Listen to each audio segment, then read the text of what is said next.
no thumbnail. I ain't made no thumbnail or none of that.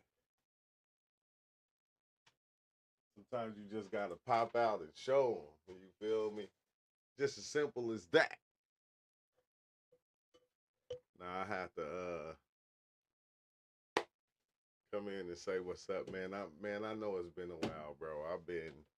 I was sick, bro. I had the flu. Like the night of my birthday, I was already sick, but I thought if I had a little drink, it would kick the sickness out. But that didn't happen, bro. I was toe up Saturday, Sunday, and Monday. I was with the chills, the shakes, the everything, like to the point to where, yeah, I had to miss out.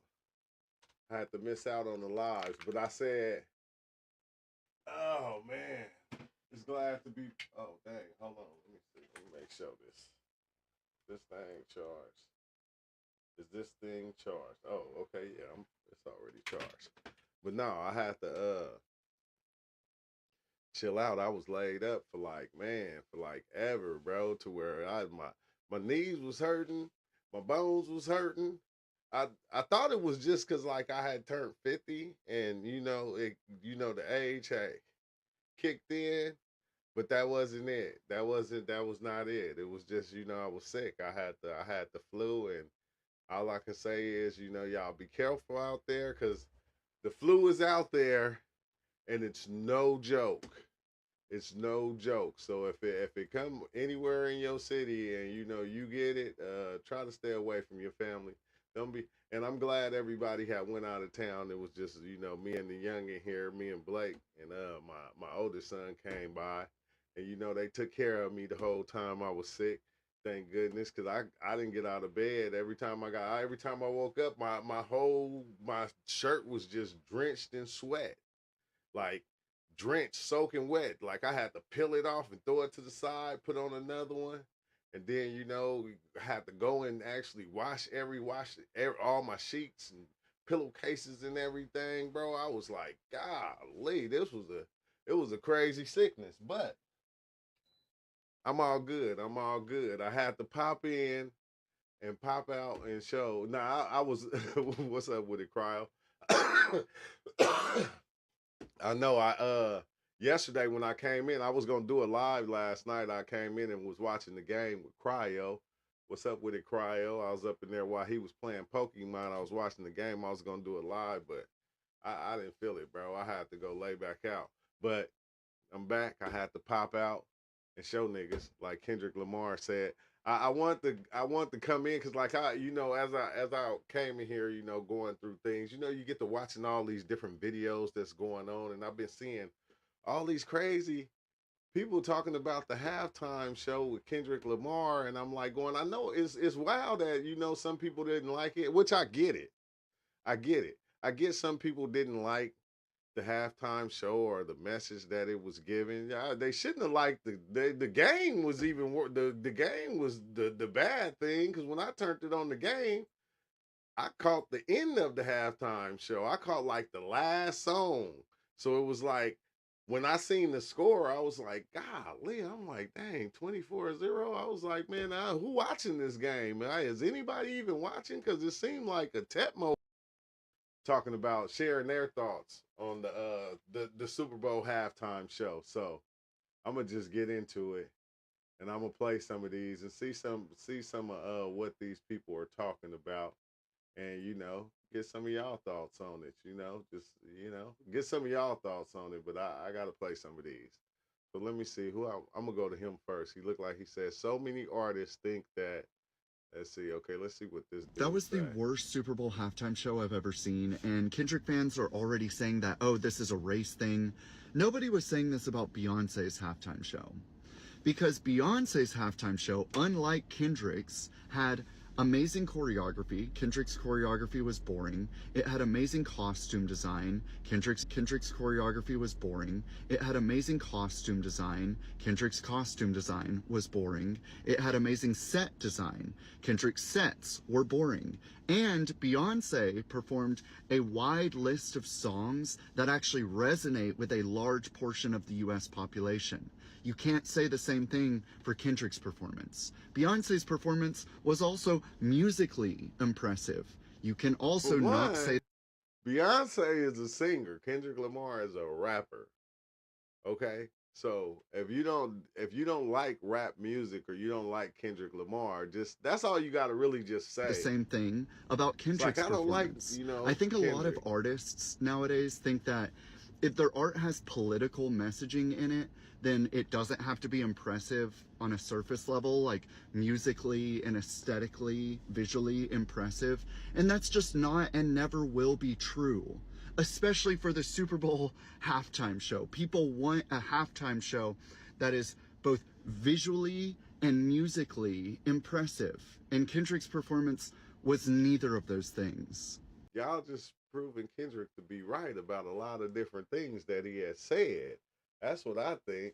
I think that's what it is, And if you don't like Kendrick, it's like just say like I don't really like, I rock with Drake. I don't rock with Kendrick.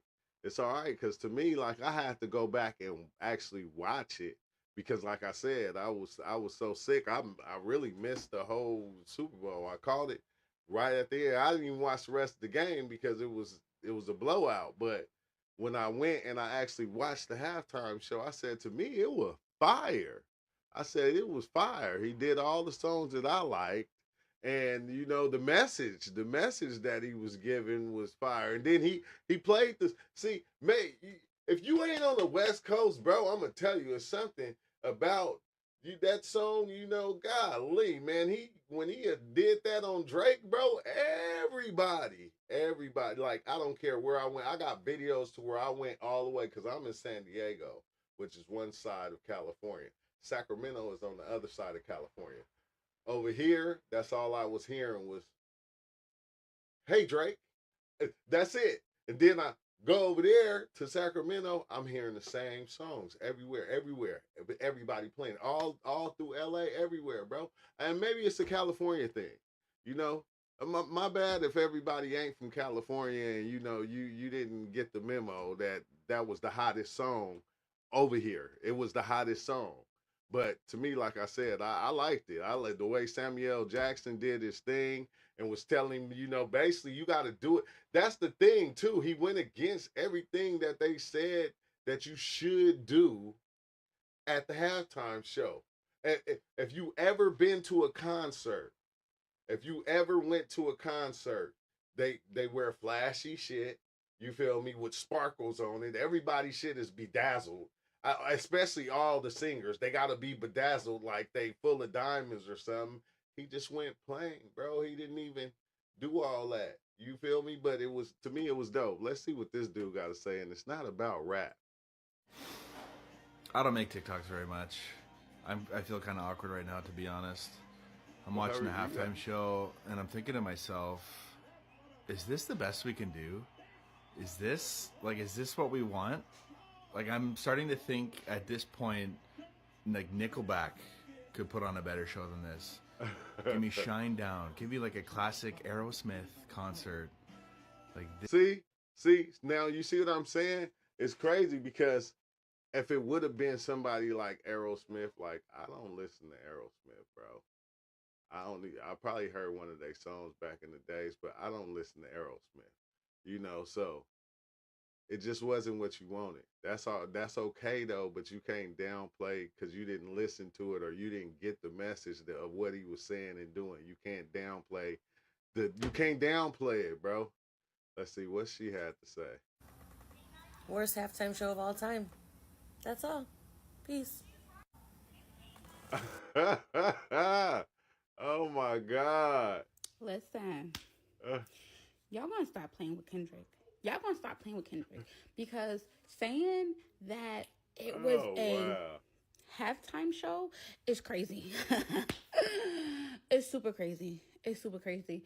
Now, I expected that from some people who have like no clue as to like what's going on, what he's talking about. But like for those of y'all that's supposed to know, who should know, who's saying that it was a performance, that's crazy. Because first of all, since when has Kendrick ever been a performer? Since when? Since when he's not Beyonce? Like, That's who they but want him to be. can we though. just eat up the fact that despite being threatened to sue, he's still playing not like us? That's what I'm here for. I loved everything about it. I love the fact that Samuel L. Jackson was Uncle Sam and all that. Yeah, I kind of that. Me too. But they don't want that, bro. They like I said, they want it to be shiny and glittery, and it just wasn't. I don't know what y'all think, but this halftime show sucks. Not it. This ain't it. He probably mad because they got blew out, but nah, that's crazy, bro. It's so many people spoke on this. I'm trying to see. Oh, even Kevin Durant. I remember Kevin Durant shook his head like, But there's probably a lot of Drake fans out there. Okay, let me see what this guy got to say. Ray, what? Facebook black people are the only ones who don't like seeing really black things in white spaces. Huh. They get real uncomfortable when you see black culture displayed as black culture, unapologetically. Kendrick Lamar's halftime show, all black dancers. People with locks, people with froze, fades, gold teeth. Every shade, throwing fist up wearing a red, white, and blue jumpsuit as an American flag with a black man splitting it down the middle. Him saying the revolution will be televised. You got Samuel L. Jackson playing Uncle Sam, telling the black person what they can and can't do because of how America feels. Telling you if you want to win the game, you got to do it the way America tells you to do it. Man.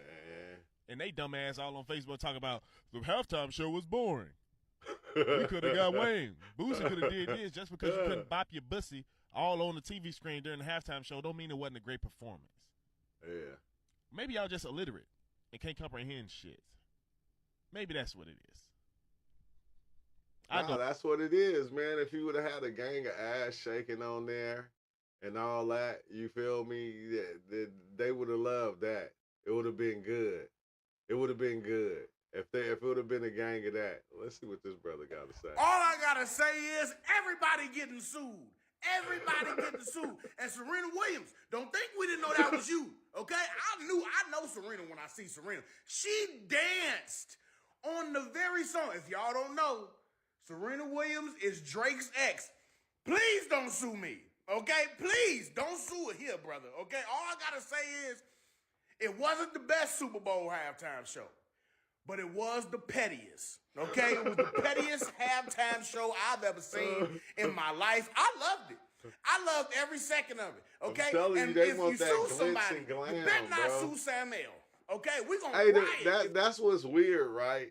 Because it's like everything that the way everything works is it works in a certain way. It was done this way. It was done that way.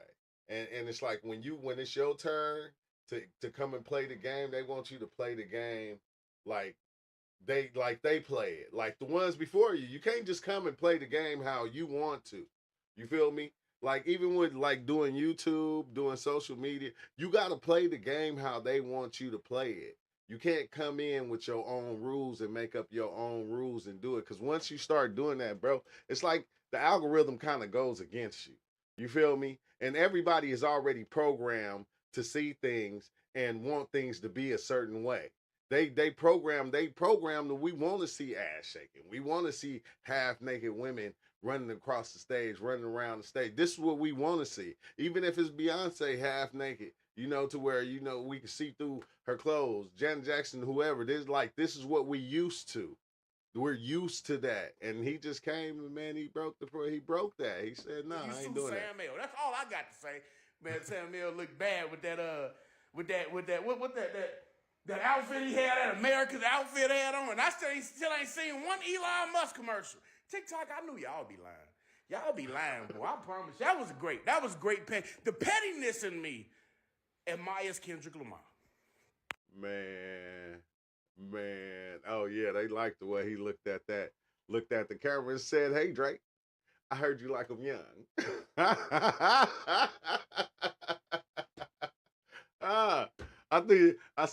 just want to see the people that said they didn't like it. Like I didn't like it. So many unseasoned people mad. There's just too many good responses. Oh, I can't. That one got music. I can't drop no music. Let's hear what this dude said. I went to high school in the middle of nowhere town in our North City, Mahopac, New York. And I was on Facebook the other day. One of my former classmates, class of 1990, was bemoaning the Kendrick Lamar halftime show. And she wasn't upset about the music, although I don't think she liked it very much. She didn't seem upset that it was rap. She said she liked some rap. She didn't understand why everyone in the show was black. Wait, she wrote, "I'm not a racist." I'm gonna pause this. Casino, he said, "True, I got a bunch of things that I saw in the halftime show. I had to go to bed, but I explained the things I saw in there." Let's see, One Life, and let's see, when Samuel Jackson said One Life, and then Kendrick performed inside the X. Oh, dang, Extension. Oh, Extension. Extension, Malcolm X. You think it was Triple X? It has to do with that. But I have a lot more connections. Let's see, like referring Drake's career dying also. That I don't think they can kill Drake's career. I don't think so. Yeah, I like 50 Cent and Ja Rule, I don't know, bro. I don't think they can do that. I don't think they can do that. But I think it's they're trying. They're trying. They're trying. I don't know who don't like him right now. Let's see. Mention karma. Race career dying. Also mention karma. Man, dang, you gonna have to. He said I gotta go to bed, but you gotta go to bed though. You gotta explain more, bro. Cause I don't know. I didn't read too deep into it either. Like I didn't read too deep into it. I don't mean career as in overall. I mean as in his status he was in. Oh hell yeah. Oh hell yeah, bro. Yeah, that status is all the way down. That's all the way down with Drake right now. And I don't see why though. I don't see why. You feel me? Even DJ Academics even tried to throw a monkey wrench in the little game. He tried to throw a monkey wrench. Hey, did you see? Let's see. Let's see. His head was in the clouds. I mean, the status he was in. His head was in the clouds. Yeah. Did you see when Drake came out in Australia with the sweater on with the bullet holes in it and the smoke coming out the back? What the hell did that mean, bro? What did he do that for? What was the meaning of that? What was the meaning of that? But they should all know that. Once you get so high, bro, they gonna bring somebody. It's gonna always be somebody that can come and knock you down from where you think you at. Cause some people, Drake was hot-headed. He was hot-headed, but I ain't gonna lie, Drake is a dope artist. I'll never not say Drake was a dope artist when it came to that music shit. That's something that I cannot never say. Cause I like Drake, like when he first even came out with way back with Wayne, and when he first dropped, man. I always liked Drake music. But Kendrick right now is on a new level. The same way Tupac died. Oh, wait. Oh, what? He smacked Triple X the same way Pac. Wait, he's not. Okay, wait, hold on. So, do you think? What's up with it? Awoken one. Do you think Drake has something to do with that? That would be crazy, bro. That would be crazy because what Triple X didn't have anything to do with Drake, did he? So Drake is acknowledging his social status has been shot down. Yeah, it has. I seen him doing karaoke in that little spot. You feel me? In Australia, I said, dang, it looked like a little hole in the wall. It wasn't karaoke. That's what it seemed like, though. Like it was only a few people there, but I don't know, bro. That shit is, it's wild. Let's see. But now he's gonna be a ghost. He did because X Young called him out. Triple X called him out on the interview. What? Drake stole Triple X flow from Look at Me. Oh, but you know, hey, that's the cold thing though about Drake. Drake stole a lot of people's shit. He stole a lot of, that's how you knew Drake wasn't writing for itself. Somebody else was writing for Drake and they was grabbing bars from, or songs from people that it didn't spread around the world. It only went so far. They was grabbing songs like that and taking verses and he was rapping whole other people verses. Drake did that a lot, bro, in a lot of few songs. Who was that? What's the name from the Bay? He Drake had one of his songs, like his whole verse though. I said, how the that's crazy when you can take somebody's whole verse and actually rap his whole verse. So when he did Look at Me, but I'm just saying, did he ever take Triple X like whole verse and just steal the whole verse like he did dang, what's dude name? Rapping Forte. Rapping Forte. He took Rapping Forte whole verse. Whole verse. And I think he only probably switched a couple of words up. Never acknowledge it. Acknowledging people that help you is true respect. Oh yeah. No, hell no. Drake made KMT after X started blowing up. Oh, dang. Oh yeah, cause then once he started blowing up, he was gonna come for him. Cause X was blowing up fast. He was gonna come for him. Like, yeah, remember you stole my song, man? I ain't going for that. He didn't take his verse, but it's all about the dance and flow. Yeah, yeah, that's wild, bro. I didn't even know that. Cause I wasn't a Triple X fan. Like I heard some of his songs, you know, through my youngins and shit. But like, and to me, he was hard. He was hard. I remember he had a show in San Diego. That and like after that happened to him, that's when I like listened to a couple of his songs, and I was like, oh shit, boy, he was gonna be dope. But yeah, man, they gonna kill Drake's career, but they ain't gonna kill it. They ain't gonna be able to. It's like R. Kelly. You feel me? They ain't gonna be able to take away from all the songs R. Kelly made right now. Like they still playing R. Kelly songs in the club. You probably don't hear them on TikToks and YouTube and shit like that, but they still play them in the club. Let's see. Kendrick Lamar tweeted that he listened to X album 17 4 times in a row. He said he was about to be big. He was the next Tupac. Tupac died in the BMW. Oh yeah, he died in that new. Yeah, he lost it in that. He lost his life in that new BMW. Oh dang. You know what's weird though? Cause that's weird how life do like that though. It's weird how life do like that. Cause even though Pac was big though, like Pac blew up like at that time, but Pac didn't really have no money yet.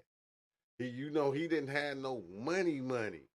They didn't took all his money because they didn't belt him out and did all this stuff for him. So he wasn't even there with the money yet. But I wonder, I know his what's name had, I know afterwards, I know it was a gang of money made off his death, though. I can guarantee you that. Drake knows that let's see, died in a BMW. You say Drake knows that. So he trying to be omnious with the bullet thing on his hoodies. Dang, we are life though. Same way Triple X was about to be big as fuck. Yeah, Triple X. Yeah, he was gonna blow up, but I'm saying though, bro, that's crazy. I didn't. I'm gonna have to go look that up though. He said he listened to Triple X album about 17. His album 7. He got an album called 17. And he said he listened to it 4 times in a row.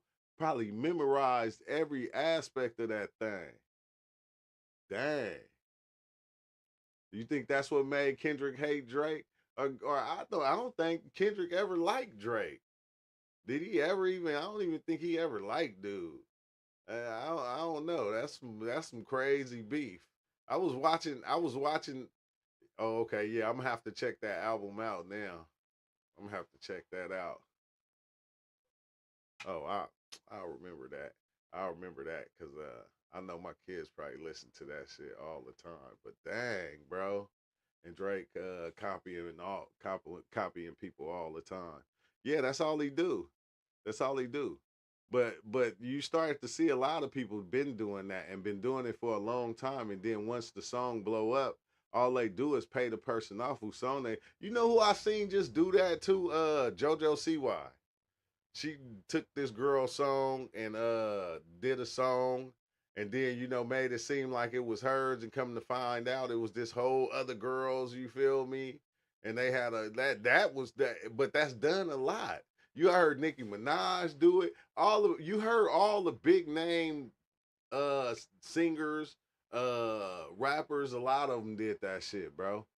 A lot of them. But when you got money, man, it's easy to quiet the storm and shut people up. He was scared that he was gonna get exposed. Man, where you get this information at? Casino, where'd you get this information at, bro? Where'd you get this information? You had to be watching somebody video. I got to see that same video. I got to see that same video. Hey, I don't even think Drake out talking or nothing. Drake said, man, I'm going to just be quiet. I'm going to sue. I'm going to sue. But look.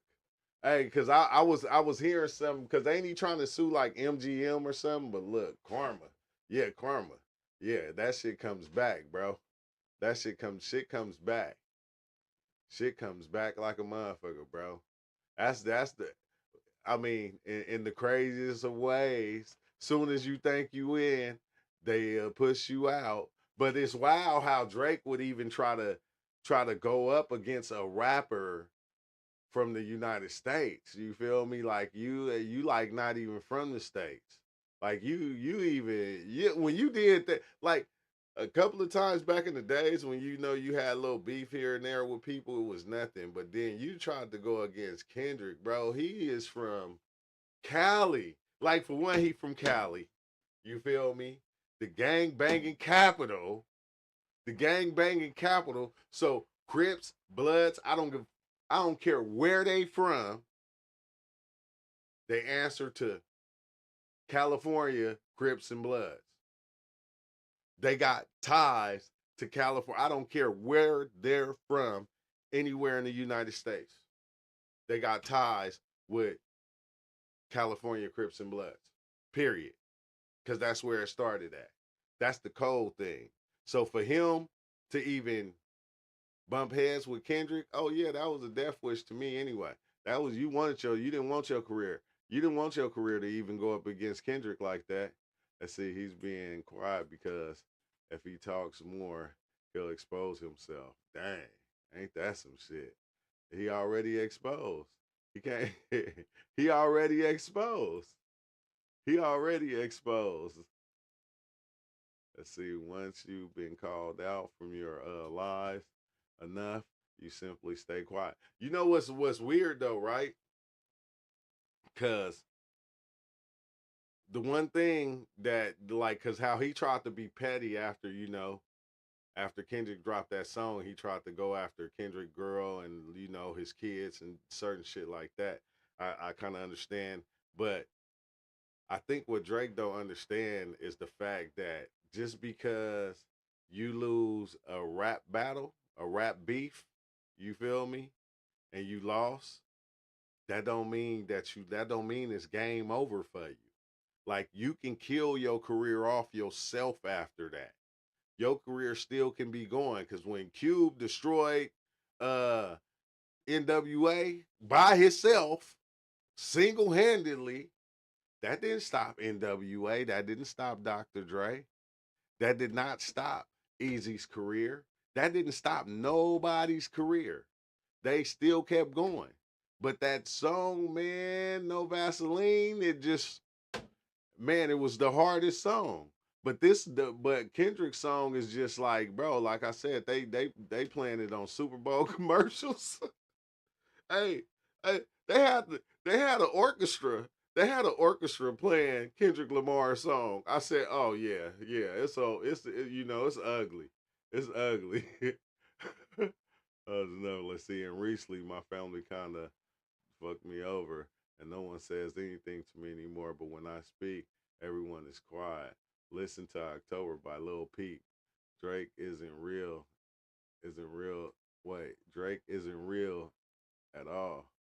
He just wants attention, which was which is what Triple X said about him. But nah, he said Drake ain't real. Hey, this what people don't understand, bro. It's a lot of rappers that ain't real. It's a lot of actors ain't real. It's a lot of these ones that they put up in front of us that just ain't real. They're not. They never have been, but they get put in our face, and that's how we look at them. That's how we look at them. We put them on a pedestal, and it's like they're not that. They're not these things that we think they are, and they never will be. They never will be, bro. But that's the way that they do it. That's the way that they do it. Like, when they put like okay, Marlon Brando, right? Marlon Brando, like if we talk to our parents and we go, oh yeah, Marlon Brando and The Godfather. Oh my God, that was the best. Which that wasn't one of that was a good one though that they love is Marlon Brando and The Godfather. But I think he was in also the one that flew over the cuckoo's nest or some shit. And then you thinking Marlon Brando is like this Godfather type figure person, and then I man when I got some my grandfather passed away and I got all this old his old Playboy books. And you know how you just be you flipping through you looking at these old Playboy books. I'm like I ain't no pervert or nothing like that, but I was flipping through the Playboy books because I wanted to see what was inside them. And I seen Marlon Brando in there with his lips on the penis, and I closed it and said, "Man, I never looked at Marlon Brando again the same." You feel me? But it's crazy because once they put certain people in these crazy character roles, we get the idea that that person is like that. And it's like, nah, like even with the rappers, a lot of the rappers, like, not, like I ain't gonna say all of them, but we know it's a lot of rappers out there that are not who they say they are, who or what they, if the shit they rap about, come on now. All the real rappers that rapped about the real shit that they was doing, where they at? Casanova, you feel me? Puff Daddy. I'm just saying. But all the real rappers that rapped about all the crazy shit and the wild shit and the real shit they was doing, bro, they locked up. There's no way you're that tough. You feel me? And if you is that tough, your career will get stripping from you real fast. They'll lock you up, and a lot of them, once they get locked up a couple of times, they get all the way out that road. But then they still be rapping about that same fuck shit. But that's just what it is. That's why I like, Nabi, like, that's why I be liking to talk to Nabi, because that's why I asked him, like, when did it come to where you just was like, man, I ain't rapping about that shit no more. And that's Kendrick. Kendrick, if you notice, Kendrick got some hard ass music, but Kendrick shit ain't he ain't on no fuck shit on all his songs. You feel me? He on some waking your game up, giving you some type of, some kind of understanding, making you see shit. It's in my DNA. The certain songs that he got, bro, it make you kind of open your eyes to yourself and to a lot of things that's going on. That's why I like Kendrick music. That's why I like Kendrick music. But it's not the way. It's not the way that they want it to be, bro. They don't want it like that. They don't want it like that. They don't want the music to wake your game up. Once it start doing that, it's gonna make everybody turn against, the ones that's running it. That's why let's see, when I saw That's Not Me, you feel? And so Puma is the same way. That's why he blew up globally instead of just in Mexico. Is that the one that got knocked off? Is that the one dude? No. I know who you talking about. He the independent rapper, huh? If I ain't mistaken. I know you ain't cause I know you ain't talking about the one that was from Mexico that got knocked off. The one that everybody was like kind of playing his music, doing all this the protesting and shit. They was playing his song, which was crazy. Is that who you talking about? Peso Pluma. Wait, let me see. Let me make sure, cause I think I know who that is. I kind of sort of do. Peso Pluma. Peso Pluma. And let me type that shit in. That shit don't. My voice so deep, it don't say nothing I be saying. Ah, I can't even type it because I gotta reach all the way up there. He say, he blew up globally instead of. Well, let me see.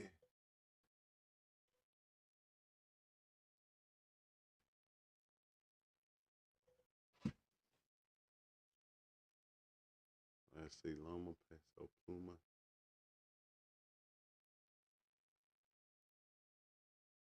Wait, okay, I know he independent, ain't he?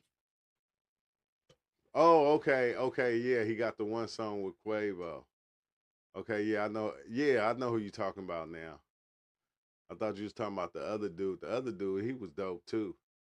He was dope too. But I think this dude is this the one who be talking about he independent and he don't want to sign to a label and all that shit. If I ain't mistaken, and he try to tell rappers to be independent. Like, man, you don't need a label. That's what's crazy, bro. That's what's crazy. That's why that's what lets you know that the rappers are they in it for the fame.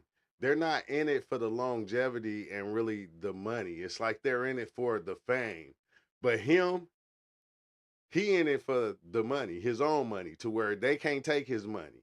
You feel me? He made his own label already. Yeah, he in it for his he run his own shit. And that's the crazy thing, bro. When you put your own money behind your shit and you do your own shit. Matter of fact, it's crazy. The people, if your shit is good, the people are gonna pay for it. You don't even fucking need the labels.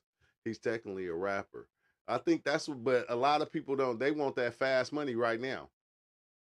Yeah, give me that that 2 million, $3 million right now. Not knowing they gotta pay that shit back. They you feel me? They gotta get that shit back. Your shit better blow up fast. Like you seen Kanye West talking to Kodak Black, talking about, man, let me go on over there and talk to him. Kanye West talking to Kodak Black because Kodak Black was on the ground eating eating this food. You know what? I'm gonna tell you something, right? Us, why this dude kind of fucking look like me, and I just got him sitting next to me talking like they got the look the same. Now look, Kodak Black, right? I think a lot of people don't understand, like, like when you come from the hood, like you just hood. Like, you feel me? They make it seem like, oh well, we don't want this ghetto hood type shit. It's like, bro, when you come from the hood, from the ghetto and hood, it's not even a color. It's not even a color. It's like it's to me, it's like the slums, but it's not the slums because it's still, it's still, it's good. It's some hood shit. It's still good there. He said, "Oh, yo, that's your brother." I know, right? Yeah. He just going off like, yeah, like I was saying though. Yeah, looking like Samuel Jackson. But no, I'm just saying, yeah, I love Kodak too. But I think a lot of people don't understand Kodak. Kodak is not changing for nobody. He's Kodak. This is him. You feel me? If I want to sit in the middle of the street and eat a tray of food, bro, like how could you, like this is what we used to do when we was kids, bro.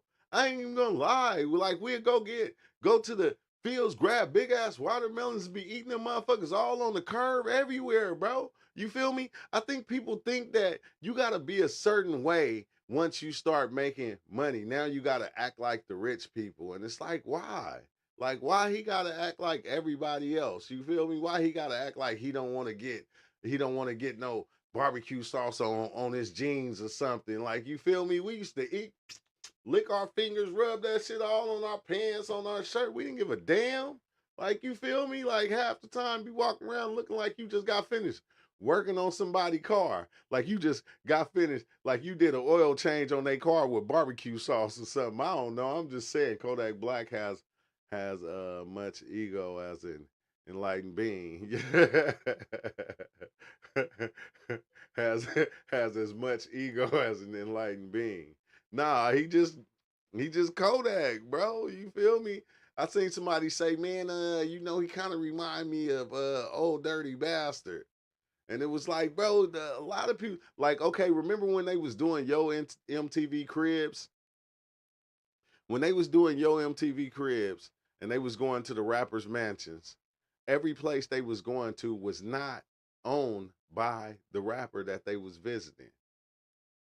Redman, knowing he didn't have no big mansion, he was the first one that told him, hell no, bro, I'm not fit to go act like I'm like this my house, somebody else's house is my house. Man, come to my house. He had like a 2-bedroom apartment. He had like a 2-bedroom apartment. He didn't even fuck that. You feel me? And that be the thing, bro. It's like fake it till you make it. But it's like you gotta understand that a lot of them come in the game, everything they got is not theirs. Like they give them the jewelry, they give them the cars, they give them a little bit of cash, they give them all the flashy shit, they give them the clothes, the designer clothes, they give them all these different things so they can go out and portray this image, so they can have this certain image. And once you bite, they got your ass.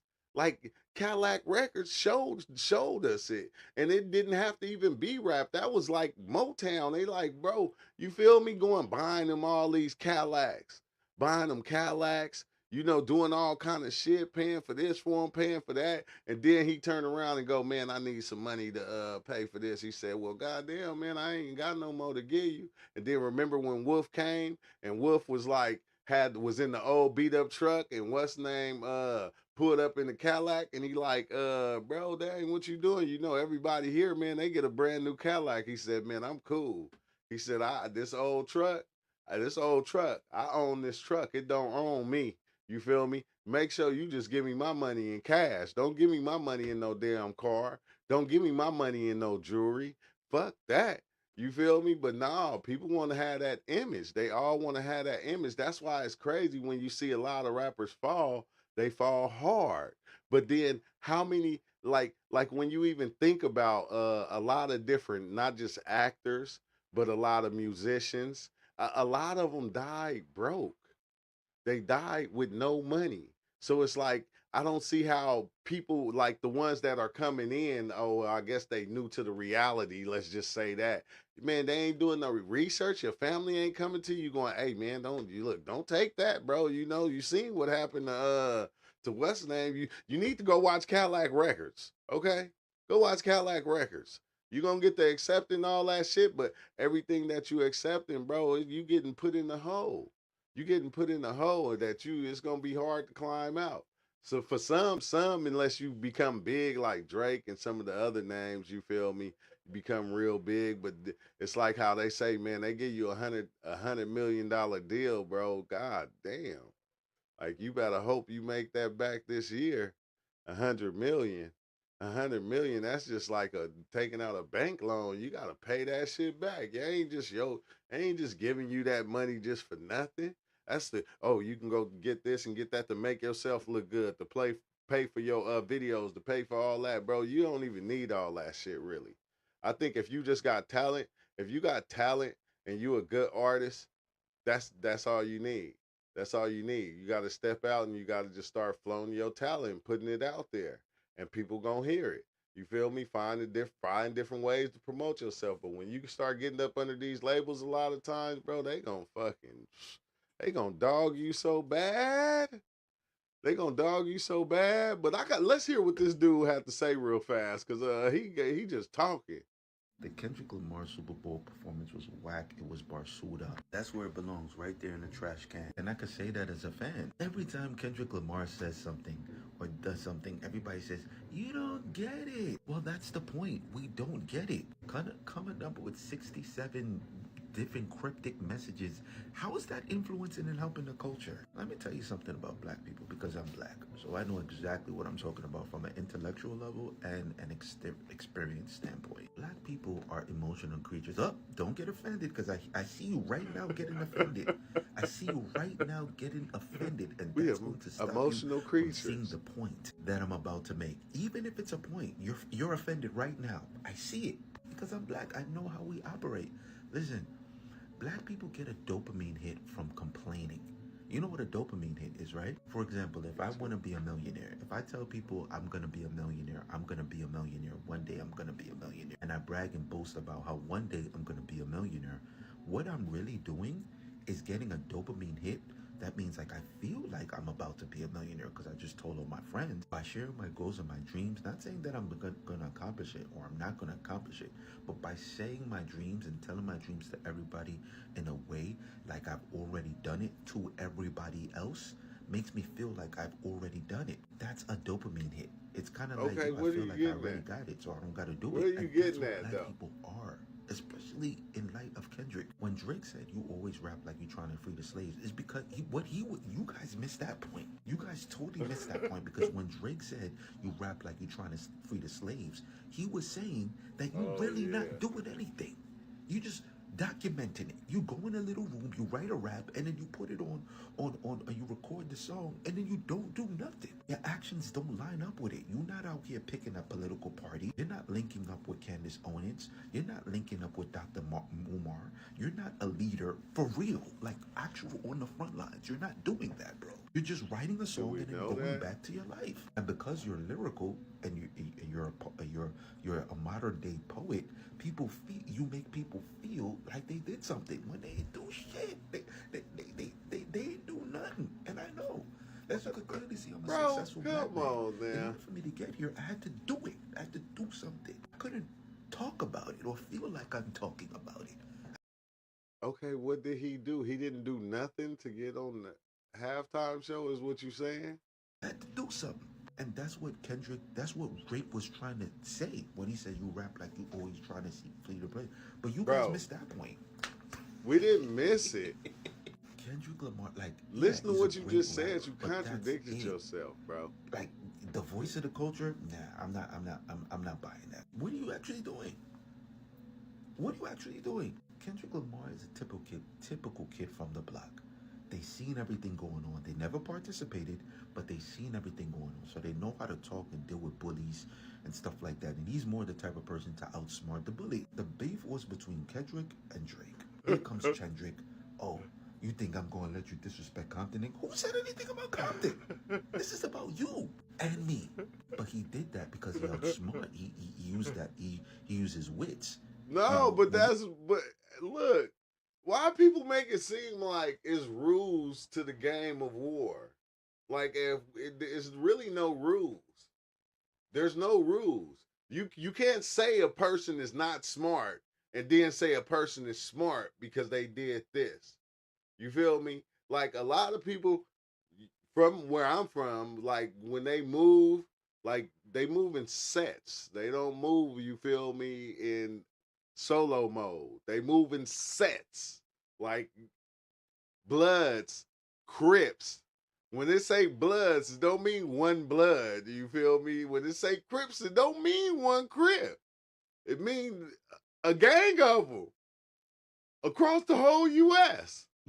When you're in a battle, you can either outsmart your opponent or you can overpower your opponent. He chooses to outsmart his opponent. Nobody said anything about Compton.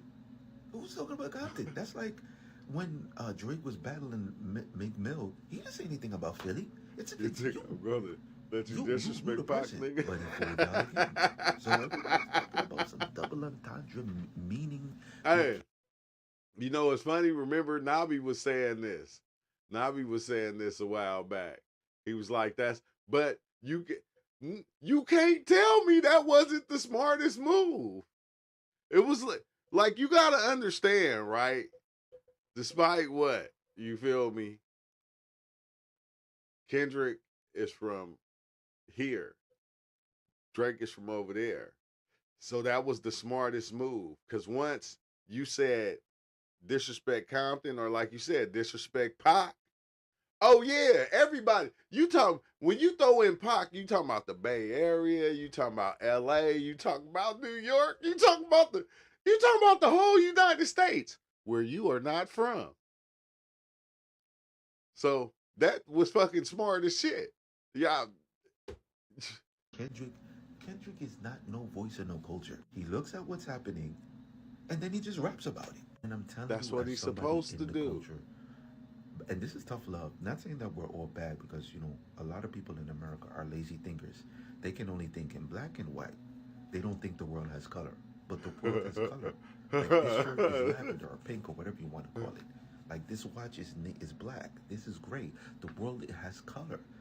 So two things can coexist. Multiple things can coexist. Why you have to have discernment to understand and judge things accordingly.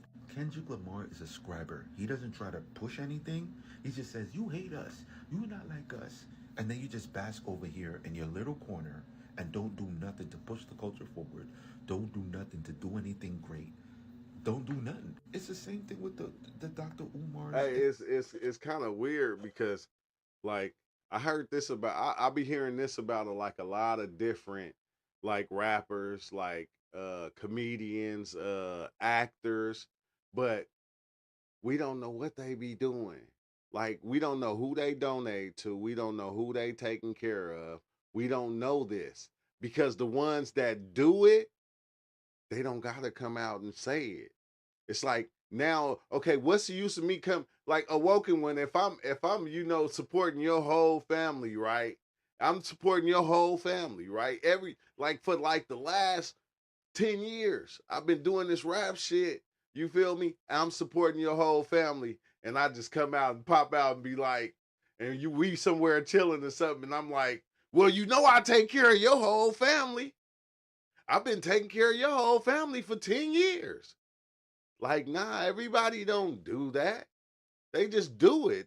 I'm taking care. It ain't for me to say all these different things that I do. Cause now I'm high side. Cause if he did do that and he say, oh well, I went and I supported these black people over here, and I went and supported these white people over here, and I went in and I took care of this, and I built this over here. Then they'll say, oh look, see now he bragging. Now you can't win with people sometimes. It don't matter which way you go. You cannot win with people. It don't matter whether you do it or you don't. They still gonna have some shit to say. And the Candace Owens. Like, these are leaders, and they don't really do much. They don't move the needle at all. All they do is just provoke thought. That's it. They just provoke thought. Make you think and say, yeah. And then you go right back to your work. You go right back to your job. You go right back to living the same life that you were living before. That's all they really do. But they don't really make change. They don't. They do, because if they change, change is subtle. Like, that's kind of weird, because if even if they provoke you to think change and to change, wouldn't that be the same thing, bro? To get that thought going, to get you to look at it and go, oh shit, you feel me? But like I said, bro, a lot of these people do for a lot of motherfuckers. You feel me? And just because they not saying it, like Shaq don't walk around all the time going, yeah, I just paid 100 people through college. Somebody did that. I think they did it to Shaq or LeBron or one of them, and was like, yeah, he just paid like 100 kids college tuition. He paid them through college, paid their college off or whatever. And he was like, man, why you tell them that? He was like, man, because that was a good thing that you did. And it's like, well, but I don't need to go around saying that. That's something that I don't need to go around and brag about doing. I didn't do that to go and tell everybody this is what I'm doing. I did that in order for them.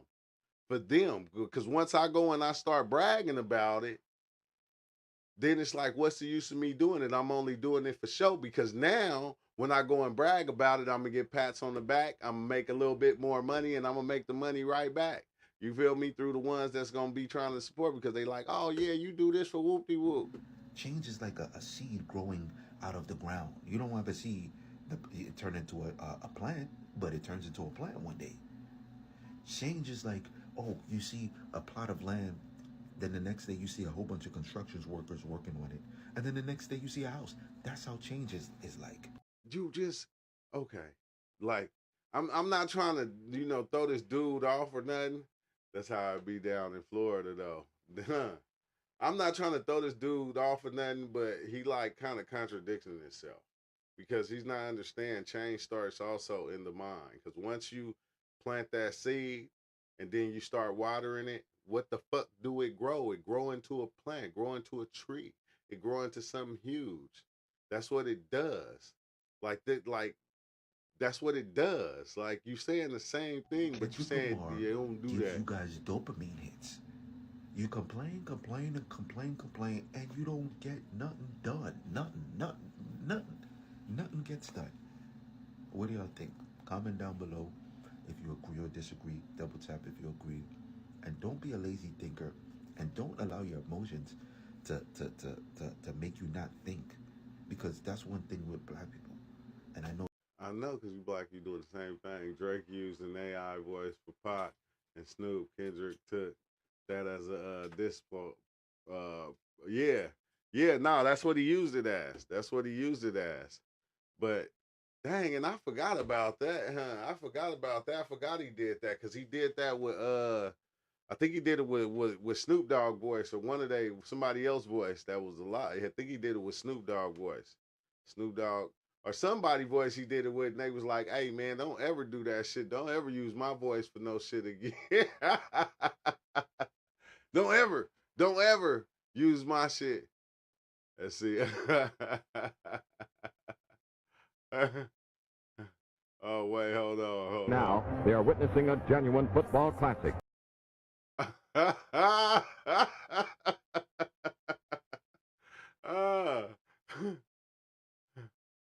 Oh my God. Hey, this was the 1958 Super Bowl halftime show.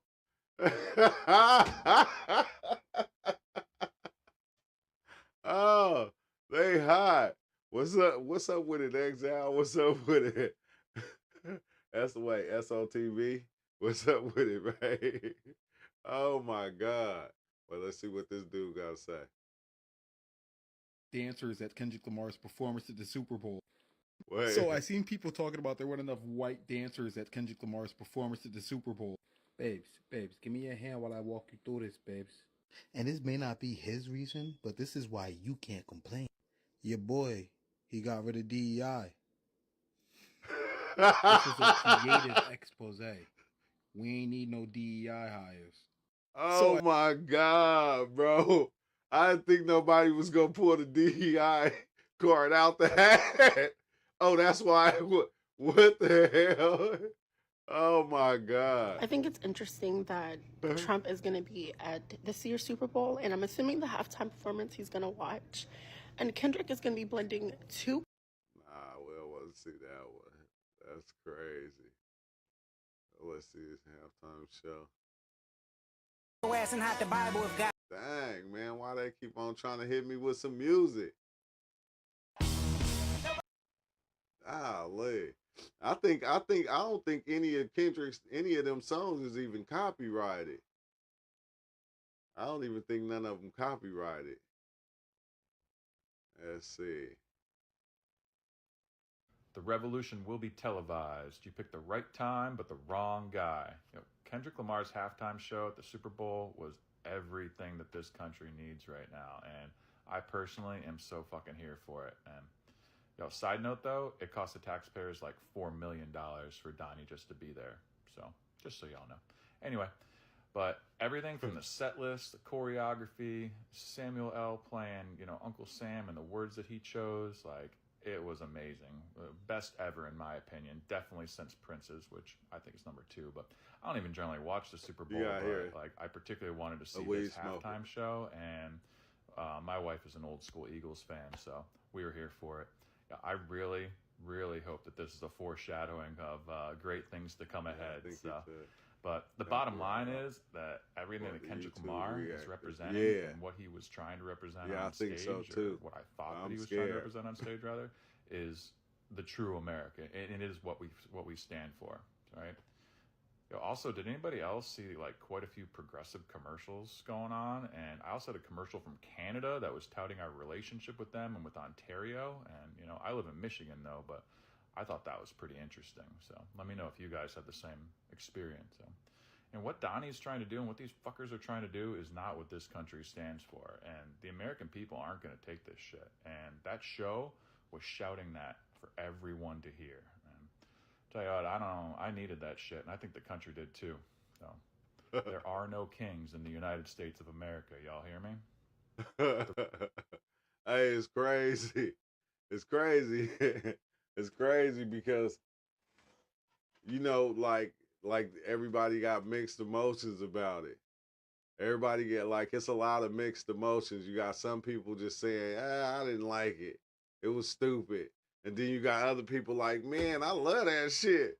You feel me? Like, I seen some older like white lady. She was like, look, this is stupid. Look, everybody's leaving my Super Bowl party because this Kendrick Lamar is going on and everybody's getting up, walking away. We're gonna turn the TV off. And then I seen another video of the one dude. He said, "Man, shit, my dad is loving this." Hey, his dad was like 60, 70. He was in there gigging to the Kendrick Lamar. I said, "Dang." I don't even like Drake. You don't like the Drake? I hate the Drake. I'm scared, Exile.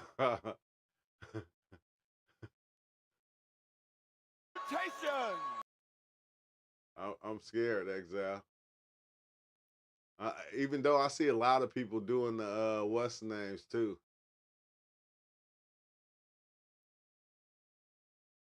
Oh, I gotta see this. Hold on. Did you notice Blue Ivy's hateful glare at Beyonce?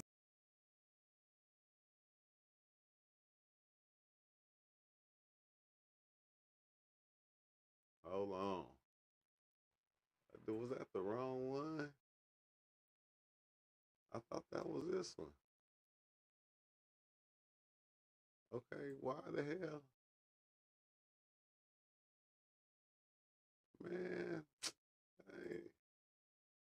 The way he looked at the camera though when he said, "Hey Drake," I heard you like him young. Oh my God. Dang, bro. Oh, Usher. But look, see what I'm saying though? No, that one now.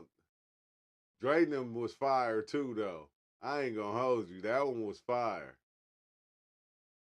But I'm gonna tell you, if you go to any concert, I don't know what it is with the shiny stuff, but everybody be shined up. Every concert you go to, like, and it's because the lights. I guess because the way the lights flicker off their clothes, it look weird. Dang, y'all. Oh yeah, if y'all remember, remember I went to I sometimes when I go back and I think about some of the places I went off mushrooms, I go, God damn. I say, God damn, man, you was on one. Because remember, I went to Neo concert. I went to Neo concert off the mushrooms. And Neo looked like, I ain't gonna lie, Neo had on that red. Neo looked like Satan up there. Like Satan was up there performing there. To me, he looked like literally like Satan was on stage performing, and it wasn't even he wasn't a bad guy. But I'm just saying that shit was crazy as hell, bro. Every time I went to the concert off mushrooms, like it's always like a fantastic light show, and everybody don't matter what they got on, whether they got on black, whether they got on red, whether they got on green, blue, they always got the fucking bedazzle. And I never could understand it. It didn't matter who it was. Like I think I got some shorts too. Except when I went to Cube them concert. That was different. They wasn't all bedazzled up. The rappers and shit like that, all of them don't be bedazzled. What's up with it, Master Creator? But yeah, they be bedazzled up because the way the lights hit them when they up there dancing and shit, bro. That shit be looking crazy as hell, especially off shrooms.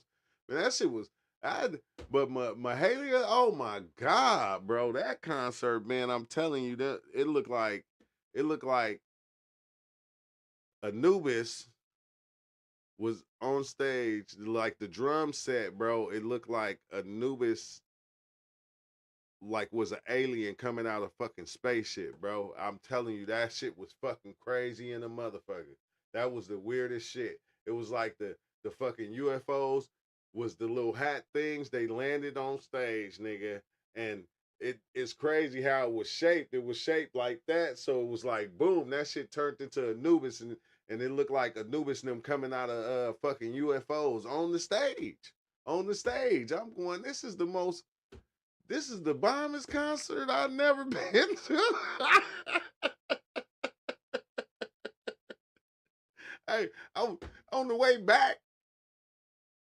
back from Neo concert, I'm telling you, I didn't know I had took that many shrooms. Cause on the way back, we was going through like where they work on the freeway, and you know how they have it real bright because it's nighttime. It was real bright, and they had the cones and shit up, bro. It kind of reminded me of when people be talking about the one DMT conveyor belt place. It was almost like that, bro. It was like that, but it was like gestures on the side, like, you know, doing little shit like this. And it was like we was going past the conveyor belt and shit. I'm like, oh my God. I'm like, I'm like, what the hell, bro? I'm like, shit. Said, man. Said, yeah, I'm telling you, that's what we need to set up, y'all. We need to set up and we need to go do a concert and do shrooms and go to the concert. Not like no, you know, 5-10 grams. No, we need to do like 1.5 grams, maybe 2 grams at the most, and go to the concert. Have a designated driver though. Like not you know, we drop, no, have a designated driver, have our water, have our orange juice, have our little drinks or whatever, bro, and just go to the concert and watch the concert off shrooms, bro. That shit is the most amazing thing. It was like the crowd, even the crowd, bro. The crowd was like, oh my God. Oh my God. Just thinking about it. The crowd was so much together. Like oh yeah, Shiva, watch. I'm okay. Master Creator, Shiva.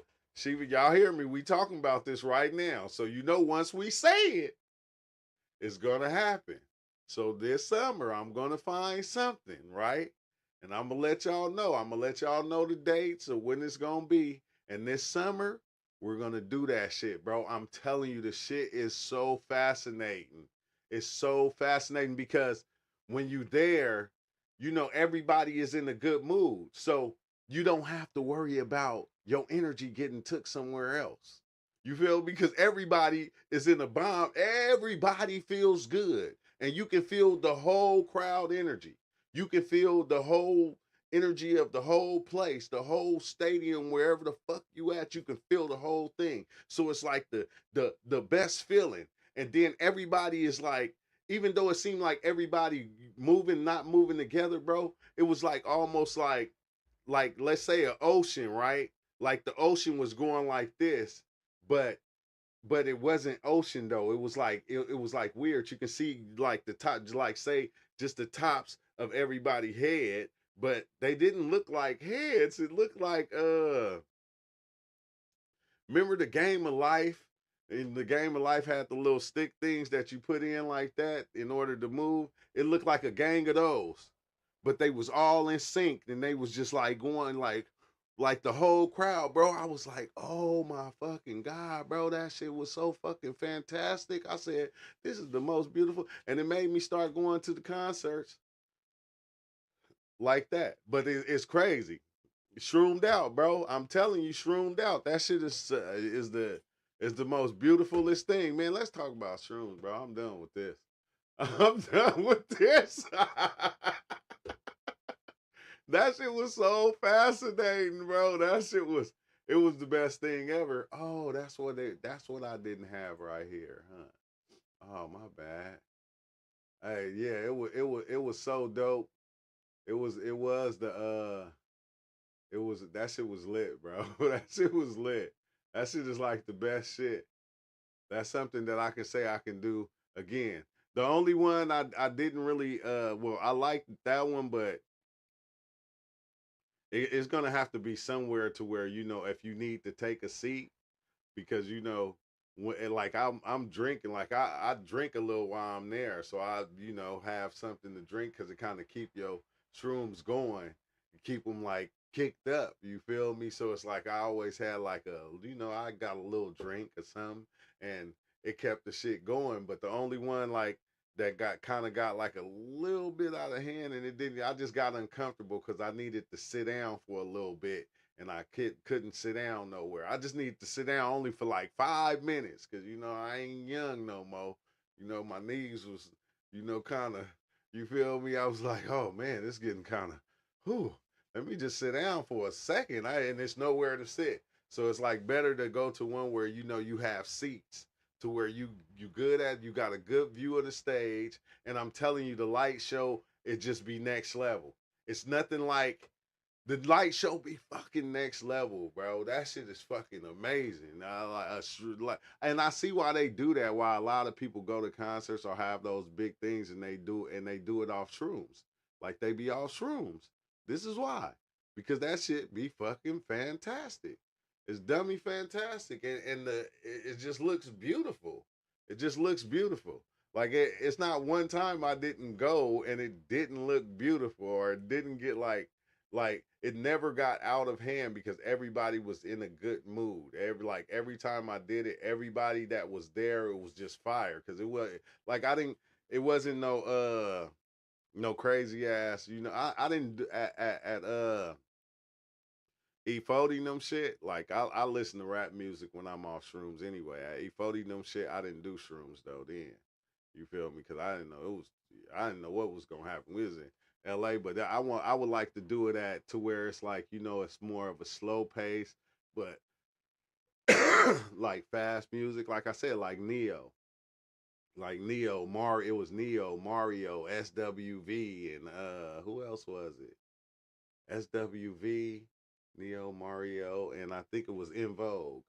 And it was In Vogue. So it wasn't no crazy music. So it was like, a lot of love songs and falling in love and all this shit. That shit was so beautiful though, bro. But Neo looked like Satan up there. I ain't gonna hold you. He looked like Satan. And if I had a depiction of Satan, Neo would have been it on stage. Though even the way he was dancing, the way the girls was on beat with him, and the way he was controlling them, and had because he had choreographed the whole thing. So it was like, God damn, this nigga is Satan himself. Look at Neo up there looking like Satan. I wasn't scared though. That's the crazy thing. But it was just so beautiful. It was a beautiful experience, bro. You know what movie I finally just watched, and I don't know if somebody said something about it a long time ago, but my mom got me hip to it and told me to go watch this. She's like, you got to go watch this movie because I don't fucking understand it. And you feel me? Maybe you can explain it to me a little bit more. That movie, I know you've seen it. It's called Mr. Nobody. It's called Mr. Nobody. Mr. Dot Nobody. She said, make sure you watch the Mr. Dot Nobody. Not just the Mr. Nobody, but it's the Mr. Dot Nobody. That was a crazy ass movie. The movie was like a shroom experience.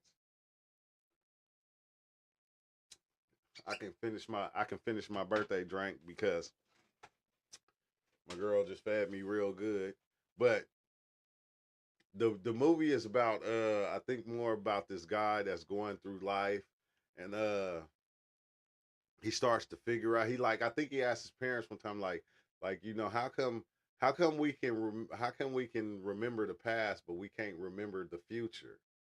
And it's like, damn, bro,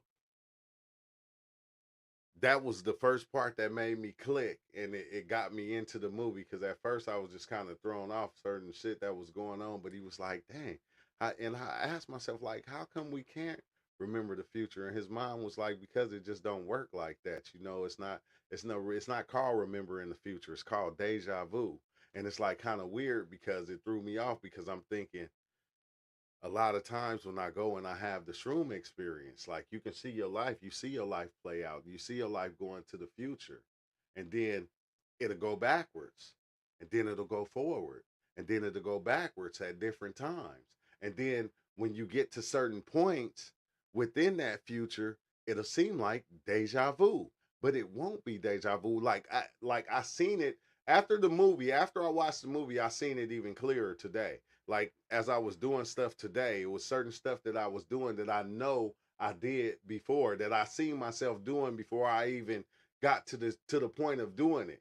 And like I can recall one instance that I can remember real fresh when I was at work and my boss told me to go and paint these things. And in my shroom experience, I seen myself doing it, right? And I said, damn, I said, no, I did this shit. I said, when I painted them with that paint right there, and I didn't use that 14 karat, and I used that 18 karat, she got mad. And she didn't like get mad, but she was like, "Nah, I don't like that. You got to do it all over with the other ones, with the 14 karat." So I took the 14 karat and I sprayed it with the 14 karat. And she said the same thing to where I had to go back and spray it with the 18 karat. And it was like, what the fuck, bro? You feel me? But I remembered what had happened and I tried to change it. And that was like one of the things that got me within this movie that he was like, I think kind of saying it's like, oh, what's up with it, Tyrone? Dang, bro. I mean, I keep on saying Tyrone. I'm gonna just say THX. What's up with it? Thanks. Dyson. I don't know how to say that. But the fact that you get this, you like he was able to see the future and it didn't make no difference though. It seemed like things still went the same way, like within the movie. Like he was like, it's an older movie. I think it came out in like 2009. It's called Mr. Nobody because he was supposed to be like his mom and his dad split up and he didn't know which one. Thing. Oh, okay. What's up with the thing? I always say it wrong. I always say Tyrone. I'm just thinking of my brother. Rest in peace. But no, he like his mother and his father split up, and he didn't know which one to go with. But he could see the future and he could see the past. He could see all which ways. Because basically, what he was saying was, when you come into life, the angels. Well, you know, when you're a child, before you come into the life, the angels touch you right here, and they make you forget everything that you was up in the heavenly place, wherever this place is that the kids come from, that you was in this place. So when you come here with no memory. But he said as the angel was going, something happened and the angel skipped me and didn't get me and didn't touch me right here. So I was able to remember the future and the past, which sounds fucking crazy as shit. But I think it's like it's a possibility because I know a lot of us did it on shrooms, but it was weird because when his mom and dad split up, he can see himself going with his mom, and then he could see himself going with his dad. Cause like they split up and they getting on, like she about to get on the train and leave, and he see himself running to the train. But then he's telling this other guy the story because it's like he in the future, he like the last man alive at I think 118 years old, if I'm not mistaken. I'm trying to get this right because I only watched it one time. You know, I got to watch a movie like 3 times to really fucking understand the shit, knowing me. But let's see, shrooms can bring back that memory.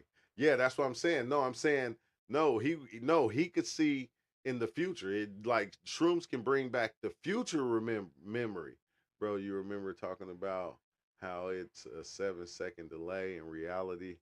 Hear me out. It's already played out. We just watching the screen. Yeah, exactly.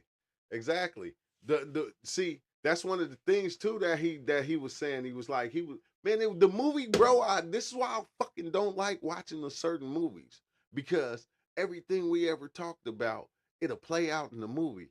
Like how I was talking about, like, you know, we still those 9-year-olds and teenagers within us walking around. Those ones they're still living within us, but the reality of that teenager is still going on, thinking it's that teenager. And that 9-year-old is still thinking it's the 9-year-old making the decisions. He said, like, they also say everything happens in the spiritual realm first. What if that's why it's 7-second delay for real? Like, what if our spiritual self is making all the choices for us in the physical?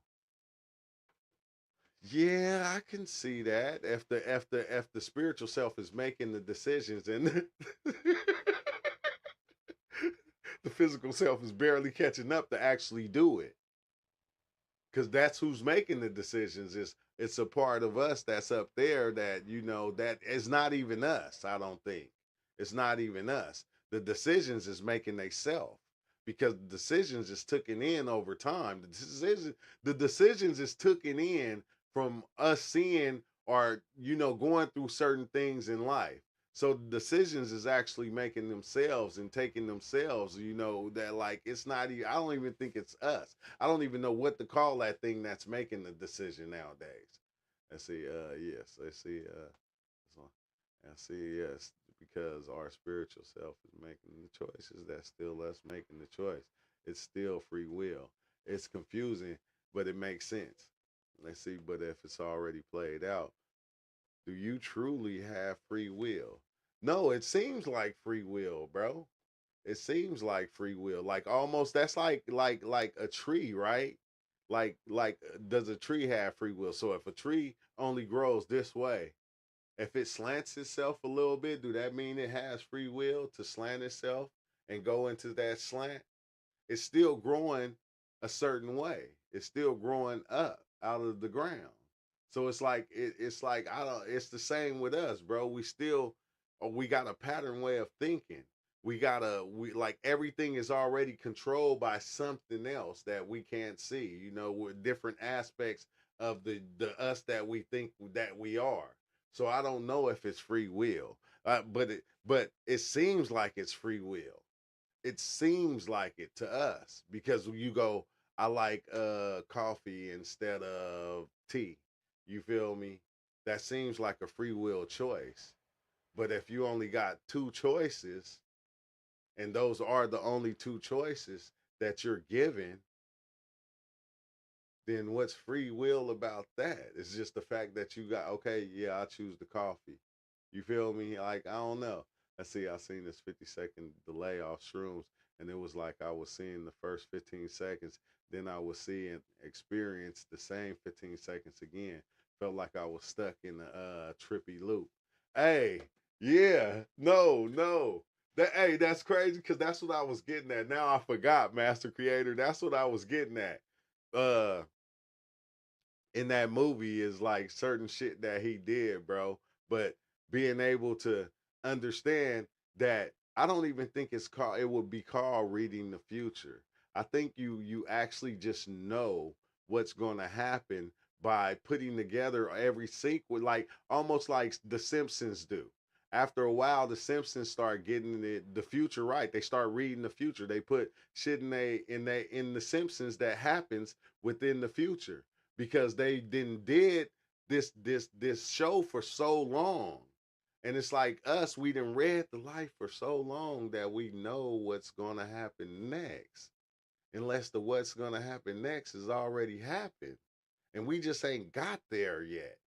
It's like everything already happened, but we just ain't got there yet. We making it seem like we haven't got there. Let's see. Man, y'all throwing this shit out there fast. I can't. Let's see. Trees don't have the level of discernment that we do. You don't think so? You don't think so? 'Cause some trees, I don't know, bro. We the level of discernment that we got. Because I always say, if if we didn't, if we were just raised around nothing, you feel me, which would be damn near impossible to feed a baby all the way up until it's 1 or 2 and let it go. Like, that baby would never learn how to talk if it never heard words. Like, there's a lot of things that baby probably wouldn't know how to do at all, that would never come into form or would never happen. Good looking out, Master Creator. unless that baby was taught to do it. And that baby is taught from being in the stomach, from the womb. From the womb, while the baby is in the womb, the baby is hearing everything. Like I used to have 12s in my car, and every time the music on, my baby used to kick in the stomach, in the womb, boom, boom, boom, boom, be kicking with the beat and shit, moving with the beat. You feel me? You turn it off, baby, stop. Turn it back on, baby, start moving. You feel me? My baby used to move with the beat in there. Every time we talk, everything we talked about, everything the mama talk about, the baby can hear. So the baby is already getting everything from the jump, from just being in the womb. In the womb. It's getting all these different thoughts, it's getting all the feelings. You got to understand, like all the different feelings, the sickness, the when she get mad at you, when she loving you, like the baby is getting all these different things. All these from the jump. It don't start from when the baby come out. It start from the womb.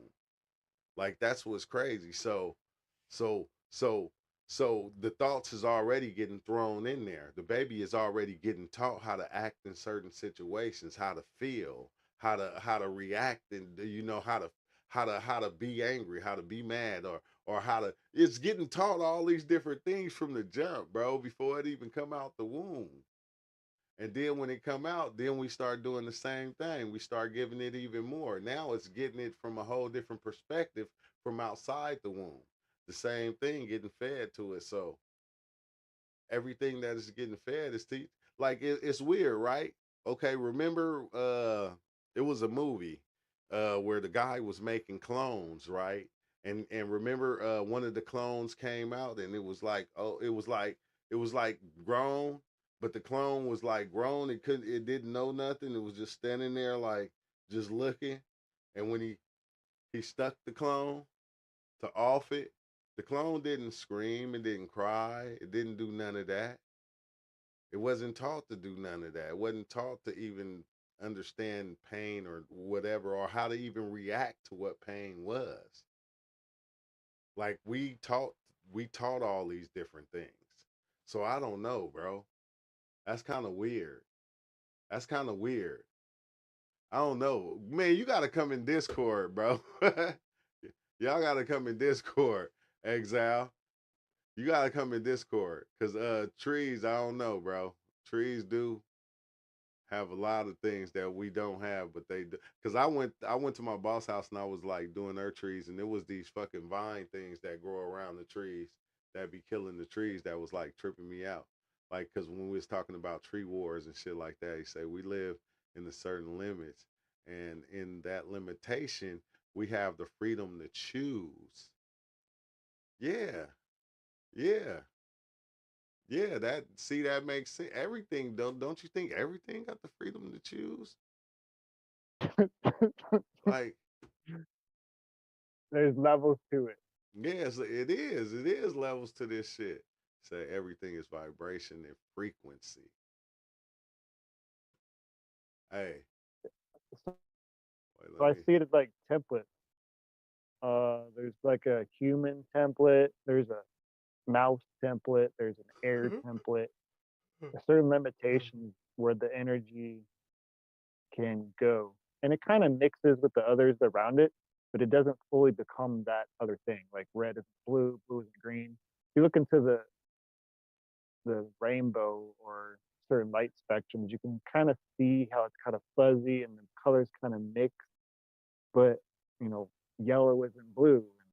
So we have this experience of separation. Now we can go on one level where everything is one thing, yes, but if the thing starts experiencing, well, then that's a separate thing than the oneness. So the immediate um, idea or experience of something other gives a uniqueness to this other thing. And since it is that one thing, it's going to has this free will to experience itself in whatever way it wants to. Now, over time, we build this. Um, you could call it evolution. That's just a word to describe an action. You know, all of our nouns are probably really verbs in a way. that are describing a moving thing. Uh, like trees don't have the ability to do a lot of the discernment, a lot of the decision making that we do. Now But they think might have about a this certain though. level of decision making right at the roots to send this other tree water, or we've got a virus or there's a plant eating on us, or those things are learned over time. Like um, you can look into the jungle. There's a certain type of plant that alerts all the plants around it and starts to change the chemical composition of its leaf to make it more bitter. When a certain ant, I think it's an ant, starts to eat on it, the leafcutter ant. Yeah. Well, this is a learned thing, right? If you bring it to another area where it's not encountering those experiences or limitations, then it's not going to necessarily have that need then. So it's kind of like we could say cause and effect in a linear fashion.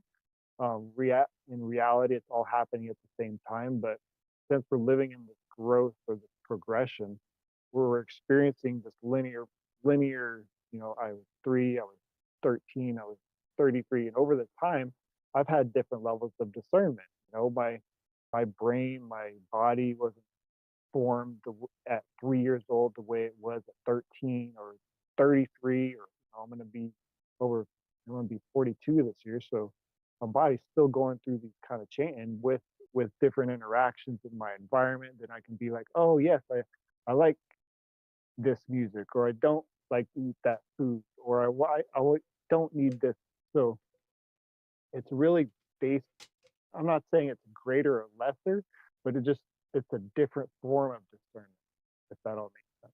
Yeah, yeah, but okay, what's trippy about that though, right? X is the fact that okay, sea turtles. When we talk about the sea turtles, they programmed to be a certain way, right?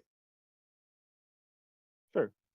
Okay, but they all don't take the same route once they take off and they go to the sea. They all don't go in the same direction. So, Right. like trees, certain trees, like each tree is programmed in a different way to be a certain way, like to grow a certain way, or and sometimes, like I said, they can grow sideways. They might grow, a little to the left or a little to the right. Like humans are programmed to be a certain way. Like we carry we I don't think we are like any different from anything here. Like a cup, like a cup being programmed to hold liquid. You feel me? Like it don't matter what type of cup it is, it's still gonna hold some type of liquid. Even if it got a hole in the bottom and the liquid is coming out, it was still programmed to hold liquid. So it's like humans are programmed to be this human thing of what we call human. And like anything outside of that is like it's like kind of weird. This is just what it's like all of it is just like programmed to be a certain way. Like Right. Templates. Like yeah. there's a certain tendency to choose or to use the energy in a certain way. Yeah, and Like it's I can like see that. Yeah. everything got this template.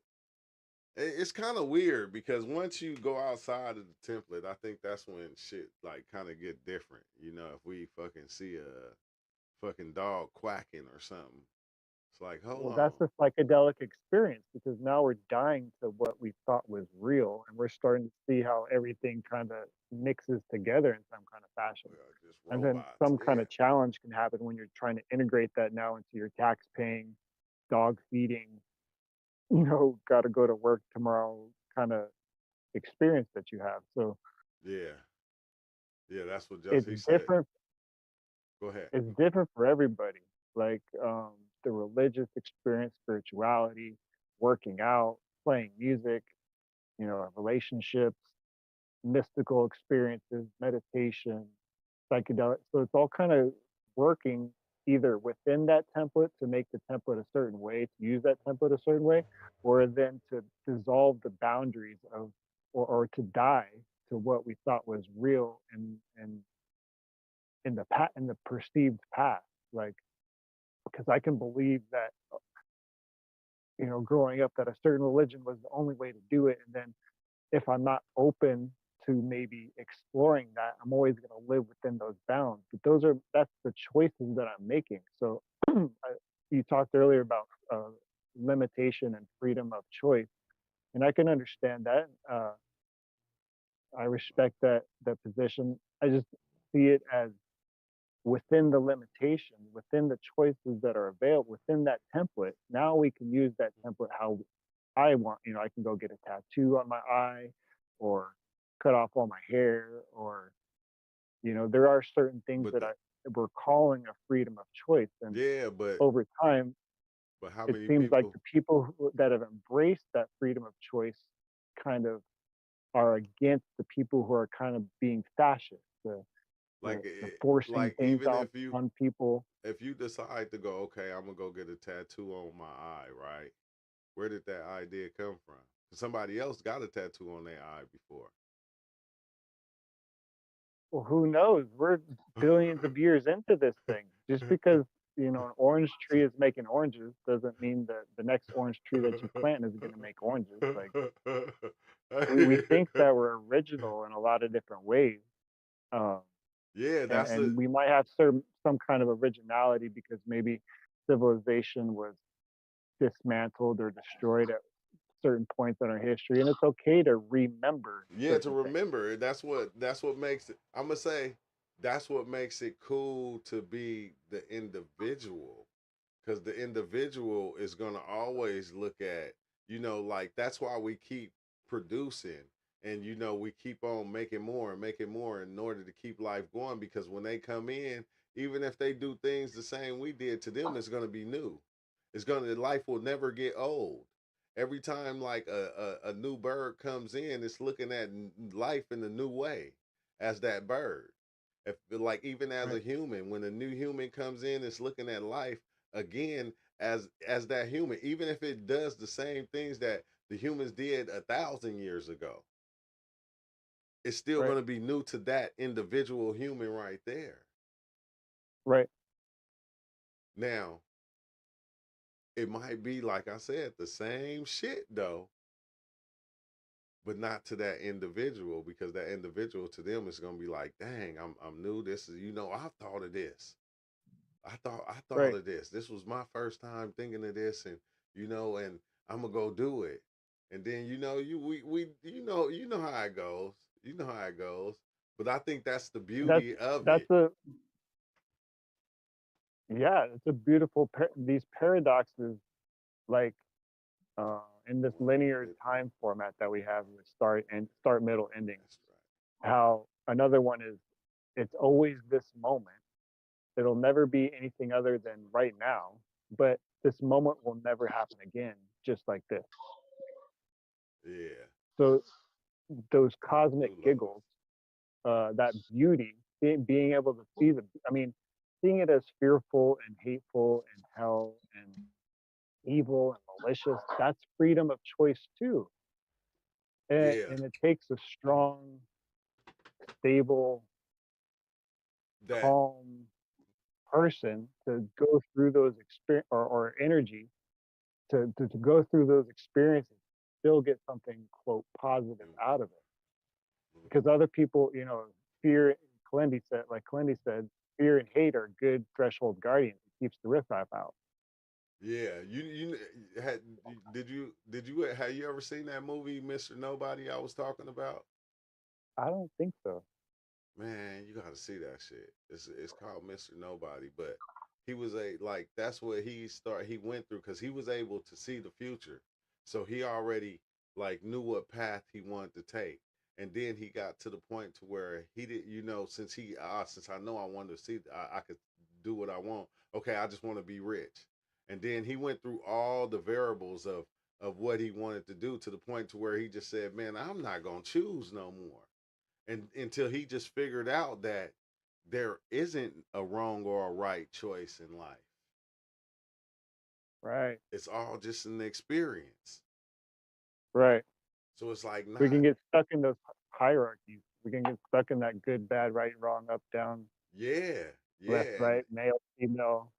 yes, When yes, it's all mixing kind of together. So that's all together, all that's that together. mystical or the psychedelic experience, meditational experience that I think we're if you look back at history, it looks, we had something called the Dark Ages, and Yeah. there probably wasn't a lot of these conversations going on around the earth. Like maybe there was one or two, but there weren't. So it seems like consciousness is either building or expanding more rapidly, or maybe we're just being more aware of it because of the internet, or because of how many people are here. But I think looking at at least the Hindu cycles of time, what's called the yugas, where we're going in and out of this unity consciousness. And if there was such a thing as Lemuria or Atlantis, then we can point back to. We can look at the pyramids that are built all over the earth. We can look at the seed of life, or the you're right. The flower of life is inscribed all over the earth. I think you're correct with that, because really, if you think about it, that's what you're doing anyway. You're going in and out of the existence of love, of hate, of just these different feelings, these different emotions, these different ideas. Your mind is going in and out of them, playing with them, like all through life, trying to save the good ones, trying to do away with the bad ones. And they, it's like, but you kind of playing around with them. Sorry about that, but what's up with it, Dave? I think you got to jump in, because when me and Exile get to talking, we be talking. You're right. This is jump in. Just jump in. Yeah. What up, Dave? No, I was listening about the tree. About is a tree. I believe that a tree's got high level consciousness. Plants do have high level consciousness, because the fact that you see like an orange or like a mango, that plant had to make that conscious choice to make that mango, so certain animals were surrounding the environment would enjoy it and spread its seed. So even with flowers try and attract different animals, and trees with the mycelium under the ground, they transfer moisture. They do all of these things. So it has to be, say if there's two species of tree, through the mycelium network, they could transfer nourishment and moisture and water.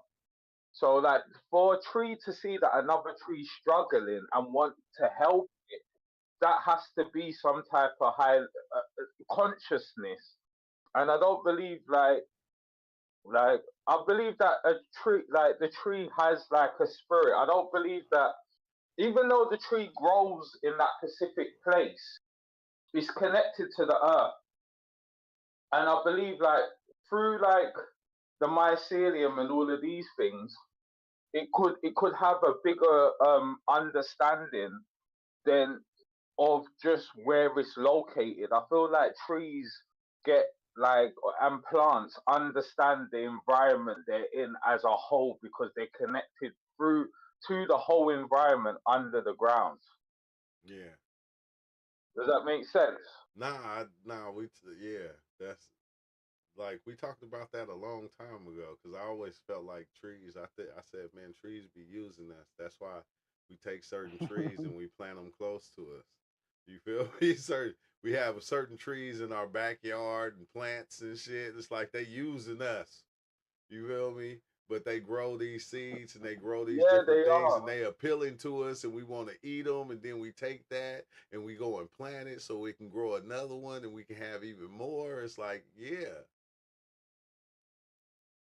that's got real intelligence. We need the plants, and the plants use us in the same way. It's like have you ever nothing loses out. Really. Have you ever had because I had a mushroom experience to where it was like telling me you humans, y'all think y'all on top of the world, but then it was organisms that was smaller than us, that was so smaller than us, but it was so many of them that they made bodies, they made different other things, whole things, and they were they were more intelligent. but it didn't seem like it because they weren't doing doing technology and all this shit that we do. But when it came to survival, they was able to survive within anything. Yeah, yeah. Because I had something similar to that where, like the story of like where they say that like the separation from God and that type of thing. I saw that in the natural world. I saw like I had a trip where I saw like all the plants and everything was all connected, kind of like Avatar. Like Yeah. everything could connect to everything else, and then certain um like organisms didn't want to be a part of that thing no more. You got what I'm saying? So Yeah. like they broke away from it, Yeah. and it was like, yeah, that you got what I'm saying. But But I feel like if something's connected to the earth, then the earth is intelligent altogether. You get what I'm saying? So I yeah. believe that once you could connect to the earth, you could connect to it runs deep under the ground. So you get what I mean? Yeah. Yeah. You connect to anything once you under there Because because is it up? Is it 2 miles of myceliums meant to be under us everywhere we step? And then Yeah, something like they that. say that that's like, yeah, like 2 miles of mycelium. So everywhere we step, we're walking on top of like, they say that the mycelium's like the underground internet. Like it's like the internet because all the plants could communicate with each other. And it's like the same thing what the mycelium does for us, like where it gives us different angles of our life. I feel like it does that under the ground with the plants as well. I believe that plants also could connect with a higher consciousness because it's like it's like even like the mushrooms, like the mushrooms, when we take the mushrooms, that mushroom had to have a conscious choice to create them type of compounds where it knew that it would affect people or just wildlife as a whole in that way. You get what I mean? yeah, So because yeah. like okay, exile. Because I know you got a backyard full of plants and fucking trees and all type of shit. Have you ever went in your backyard and seen a patch of mycelium? Yes. Have Okay. I seen yeah, I've seen yeah. I've never seen it just growing on the ground, but I had like this like the wood chip. It's like a wood chip board, Yeah. and I left it in my garden, and then all of these little mushrooms started growing out. So Yeah. it's like the mycelium's always there. Cause if I'm not mistaken, like, cause I went and I did some work at my boss house and I seen like under her tree in the back, like cause you like all the mulch just kind of gets thrown like under the tree so that it goes in. But I seen patches of just white mycelium, bro. It looked like snowflakes in one spot, and I'm going, is that mycelium? It'll just be like a patch of Wow, white, like yeah. about the size of a fist. Like, have you ever seen that in your backyard, Exile, like that? Yeah. Yeah. Is that what that be, the mycelium? Yeah. It's white. Kind of looks like stringy. Yeah. Kind of looks like spider web. Yeah. Hmm. Okay. Okay. Damn. So And those like are each even with that, like does it? those are Sorry, each sorry. one cell. Yeah, those are each one-celled organisms. So they look like a spider web because there's a bunch of one cells all grouped together to then make that web.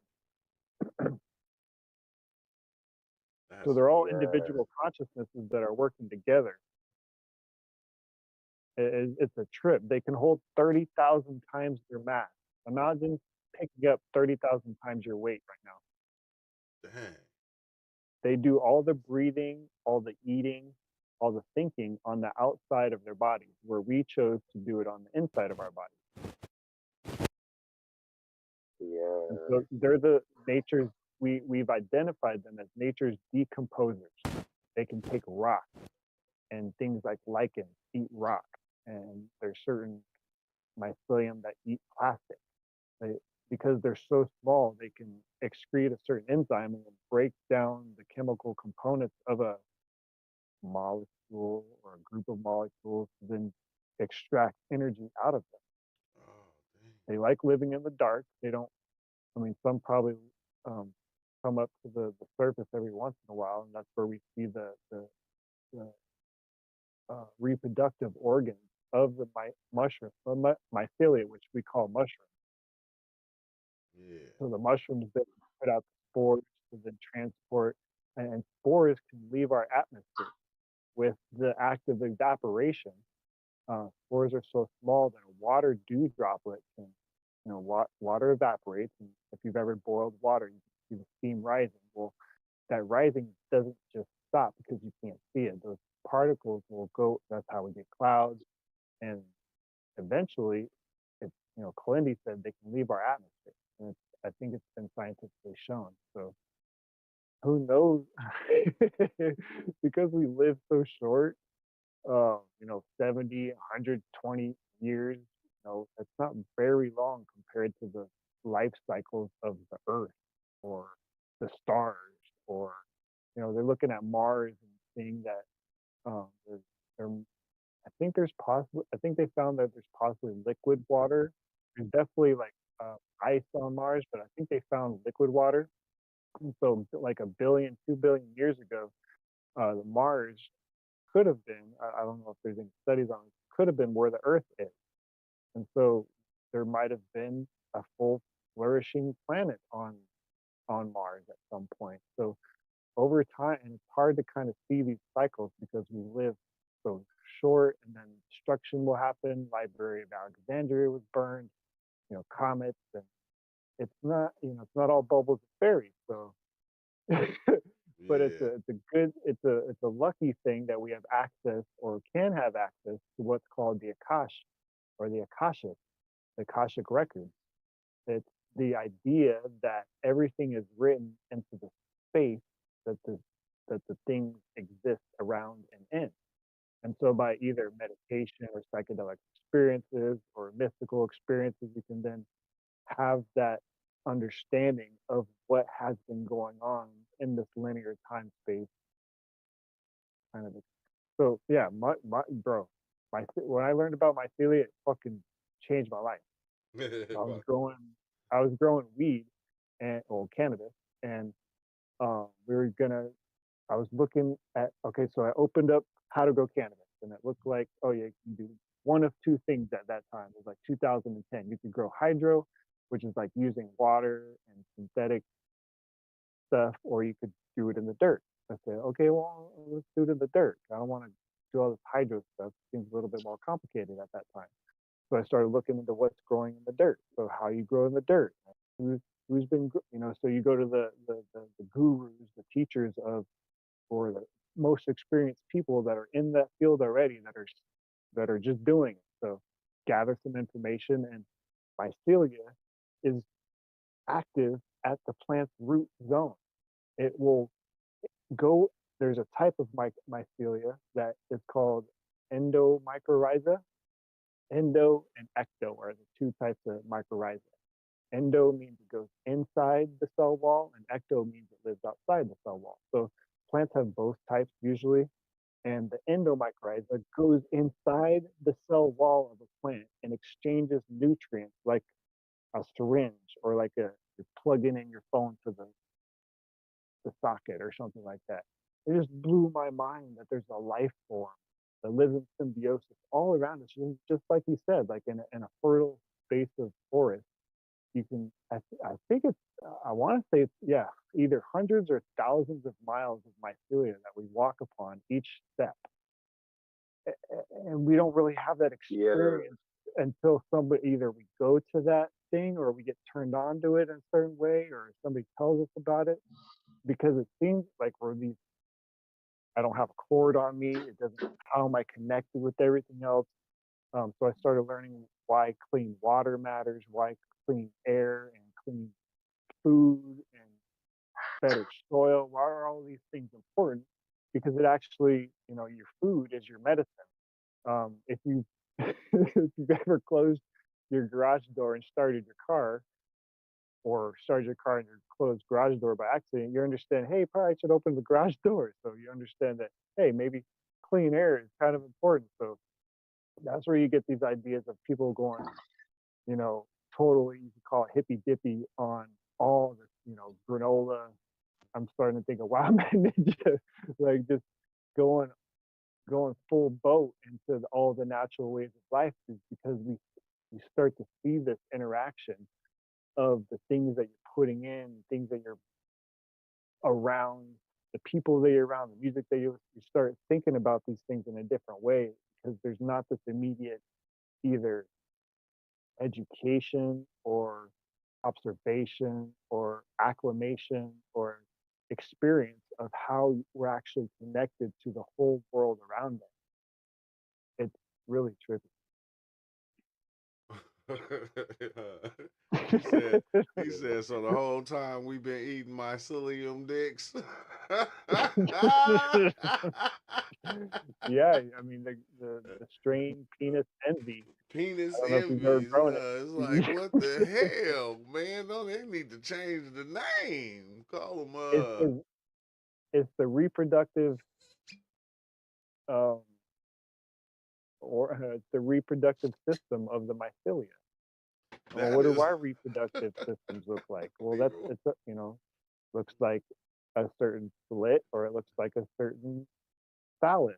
So like a phallus, and that's the ma- and that you know what, it kind of makes me think about a lot of the older stories of, where they was throwing that little phallus, little thing in there, right, and there's been a lot of that. I mean, look at Yeshua, how it's, or not Yeshua, Yahweh, how it's Yahweh. there's a certain masculine, energy. We could call it masculine energy, and there's a certain feminine energy, but we essentially have both of those within us.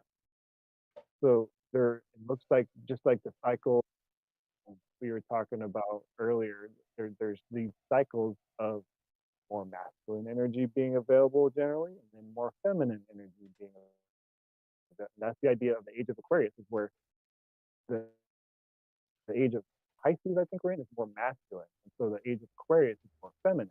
Uh, and where I could, looking at the rise of femininity, or the rise of, all the things that we've been going through for the last, let's say, 100 years, um, just looks like it's trying to balance itself out in a way.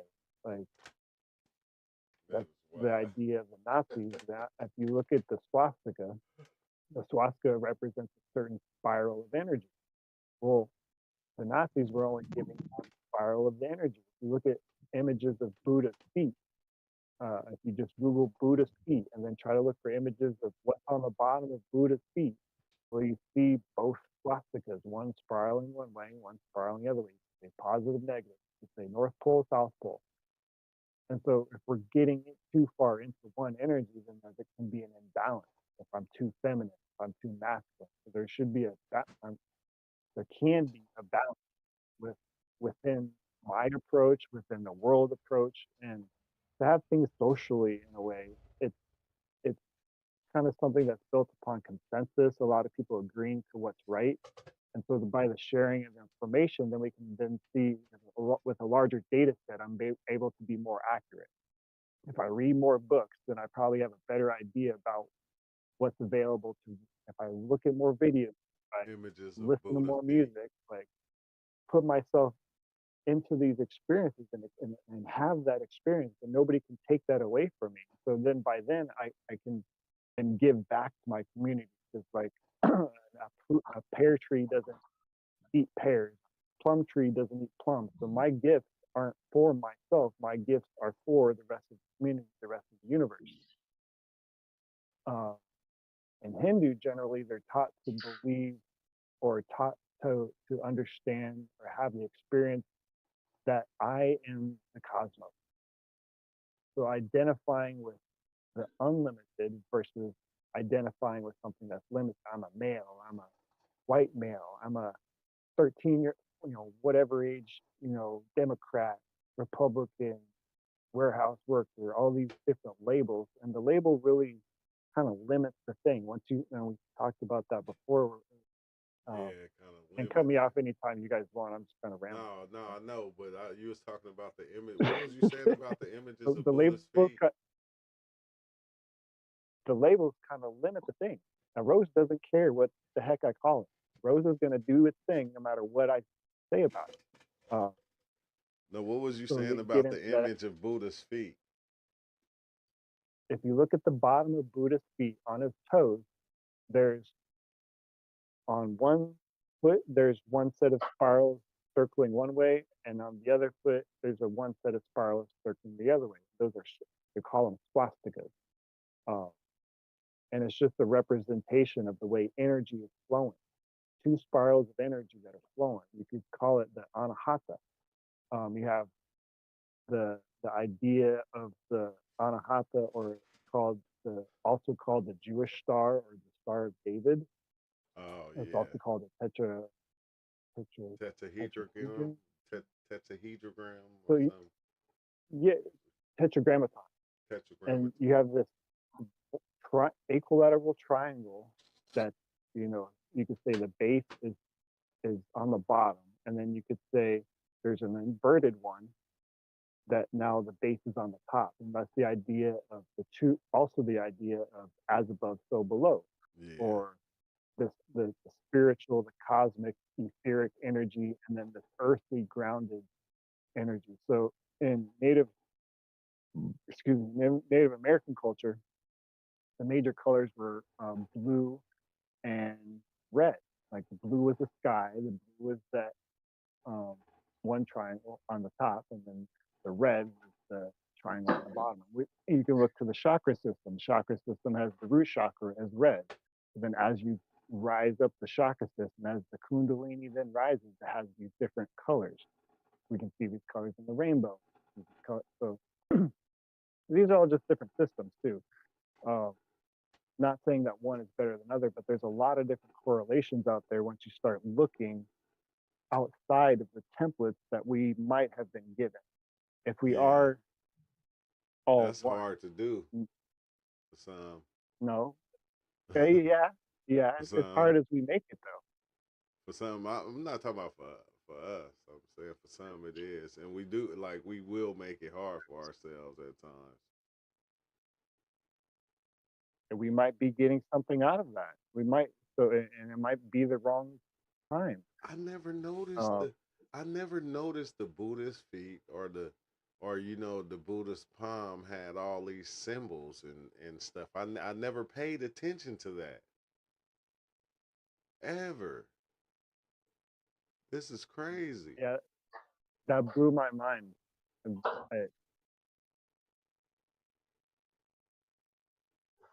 Yeah, as I was saying before, you want to know that, if a symbol or something connects to you, just take a shroom, a shroom what you like, obviously, but take a shroom and look at the symbol, and the symbol it will tell you what it's about. That's what I was saying with the Sri Yantra. I take the Sri Yantra and I take the mushroom and then I look into the Sri Yantra, and I always go into the Hindu realm. Always. Like some of these symbols are actually technologies, and the technology, you could use it in the mushroom realm. You get what I'm saying? To get to a certain point, or to connect with a certain energy. You get what I mean? Yeah. So that's a good way. You want to find out that a symbol, that if you feel connected to a symbol, then take mushrooms and look at the symbol and see what the symbol says to you or what happens. Because I've had that a few times with the Sri Yantra. Every time I've took mushrooms and I've looked at the Sri Yantra, I start to feel like my body is going into bricks, and the bricks are floating away from each other, and then the realm just opens up, and then I start to see like temples with all gold and um like rubies and all of these things on the wall, and then I'll see like Ganesha. I've seen like a lot of the Hindu deities. I've seen Ganesha, I've seen Shiva, I've seen uh Kali Ma, I've seen Lakshmi, I've seen Krishna. I've seen quite a lot of them deities through, even like through doing the Sri Yantra thing. But it always usually starts off with the Sri Yantra, that you see Ganesha, and then it goes to Lakshmi. So it's usually in that order for some reason. I don't know why. Yeah, I always Yeah. it's kind of wild because it makes me think, what the fuck do I be seeing? Because I always be seeing them anyway. Like I don't even. I be seeing all these different symbols and shit, and I'm like going, why the hell? Like, why am I seeing these symbols? Like I never paid attention to these symbols ever in life before, like ever. And then I take shrooms and Yeah. I see all these different symbols and different things, and I'm going, what the hell is this shit? So I can't even name it because I never seen it. And then, I start seeing stuff like this, like Yeah. these singing bowls, and like he was saying, the bottom of Buddha's feet. And I'm going, oh, what the fuck, bro? I gotta look into this. Good looking out, It's a Shiva, part because of. I didn't Yeah. know. It's I got probably. you. It's a part of who we are. It's a Yeah. part of everything that's ever happened in the space that I'm accompanying or accompanying. In You know what's meditation, you weird can see though, these. cause Go ahead. okay, I'm looking at the symbols, right? And then it started showing me that they were putting these symbols on the singing bowls. And I'm going, Mhm. damn, I even noticed, okay, my singing bowl got these symbols on it. And I never paid it. I just didn't pay them no mind. But I'm seeing it now and I'm going, what the hell, bro? Like, this is weird. That's trippy. It make you go, I'm going to dive in and look at this shit. Dive in and see where it take me. But I seen Buddha like many a times on the experiences, and I didn't understand why. But That's our ultimate nature. Like You could call have you ever thought about, like, okay, sometimes, right, you'll have these experiences, right, and when you there, you fully understand what you're seeing, fully, you understand it. Yeah. But when you get back, you be like, what the fuck was that shit? Yeah. it. Yeah, some part of the logical mind gets shut off, or you can shut it off also with different techniques. The logical mind tries to understand it, tries to label it, tries to. It's for communication, and it might also be our physical mind, not just our logical mind. Like there's a body that we have Hindus call an etheric body or a pranic body, to where it's doing it doesn't ever leave us, but it just understands things at a faster rate.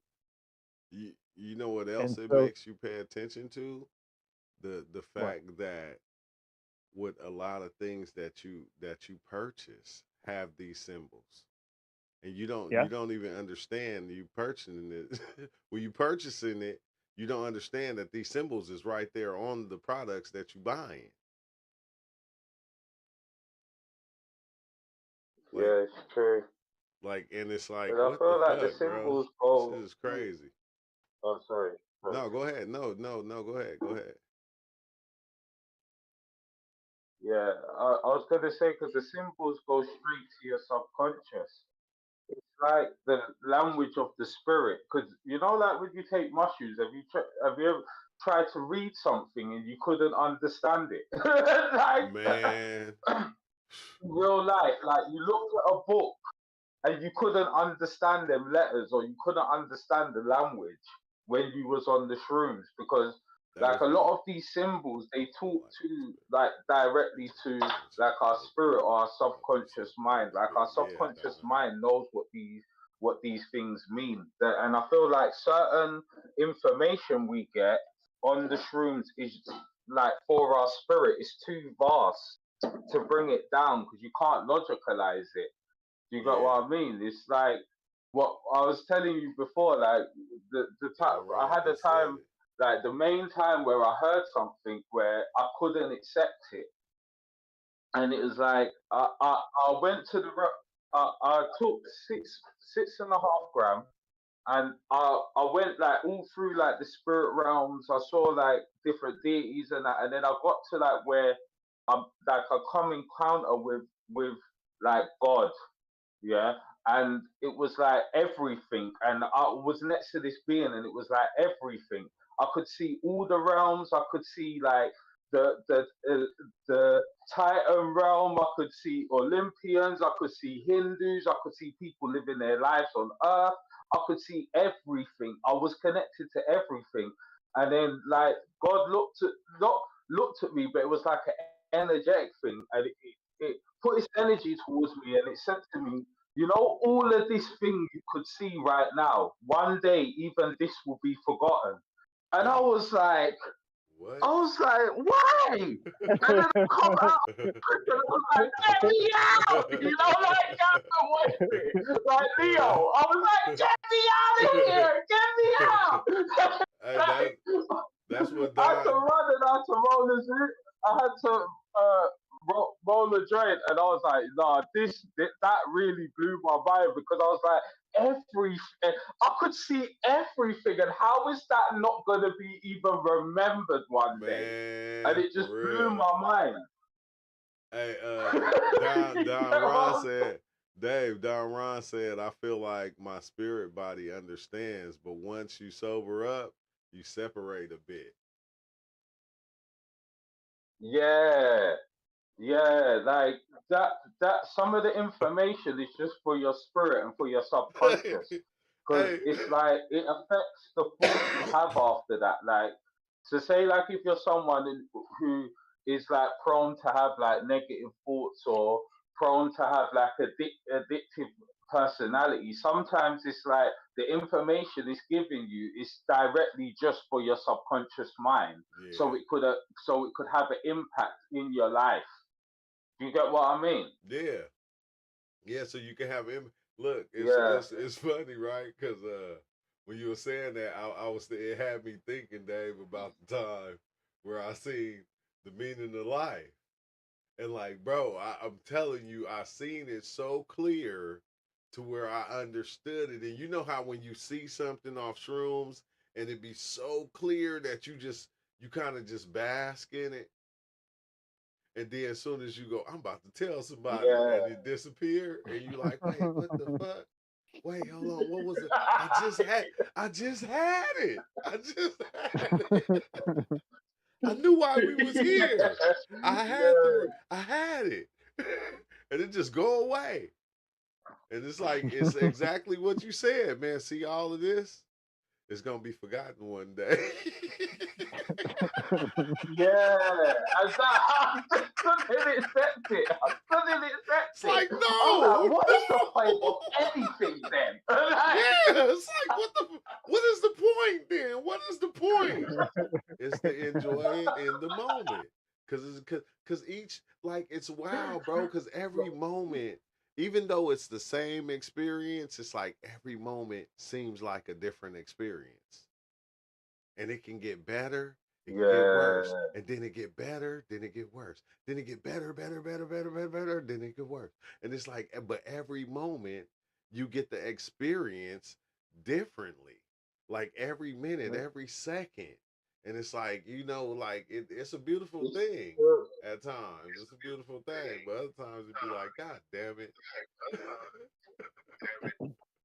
But you know what I realized after that, like, 'cause at first I couldn't accept it, and then I just thought about like family lines. Like Yeah. like my great grandfather, he could have been someone who always wanted the children to be academic and be able to read and write and stand proper and do these things. But as it goes down the generations, that thing gets forgotten, and then a Yeah. new rule Yeah, it's a comes new in, a rule. new type of energy comes in. So that's how I kind of saw it. Even like history not that long ago gets forgotten. Everything down here gets forgotten. Look, you know what's funny about that? Because when we was just doing the Kendrick Lamar thing, and like you seen some of the older folks saying, "Is this what they doing with the Super Bowl halftime show?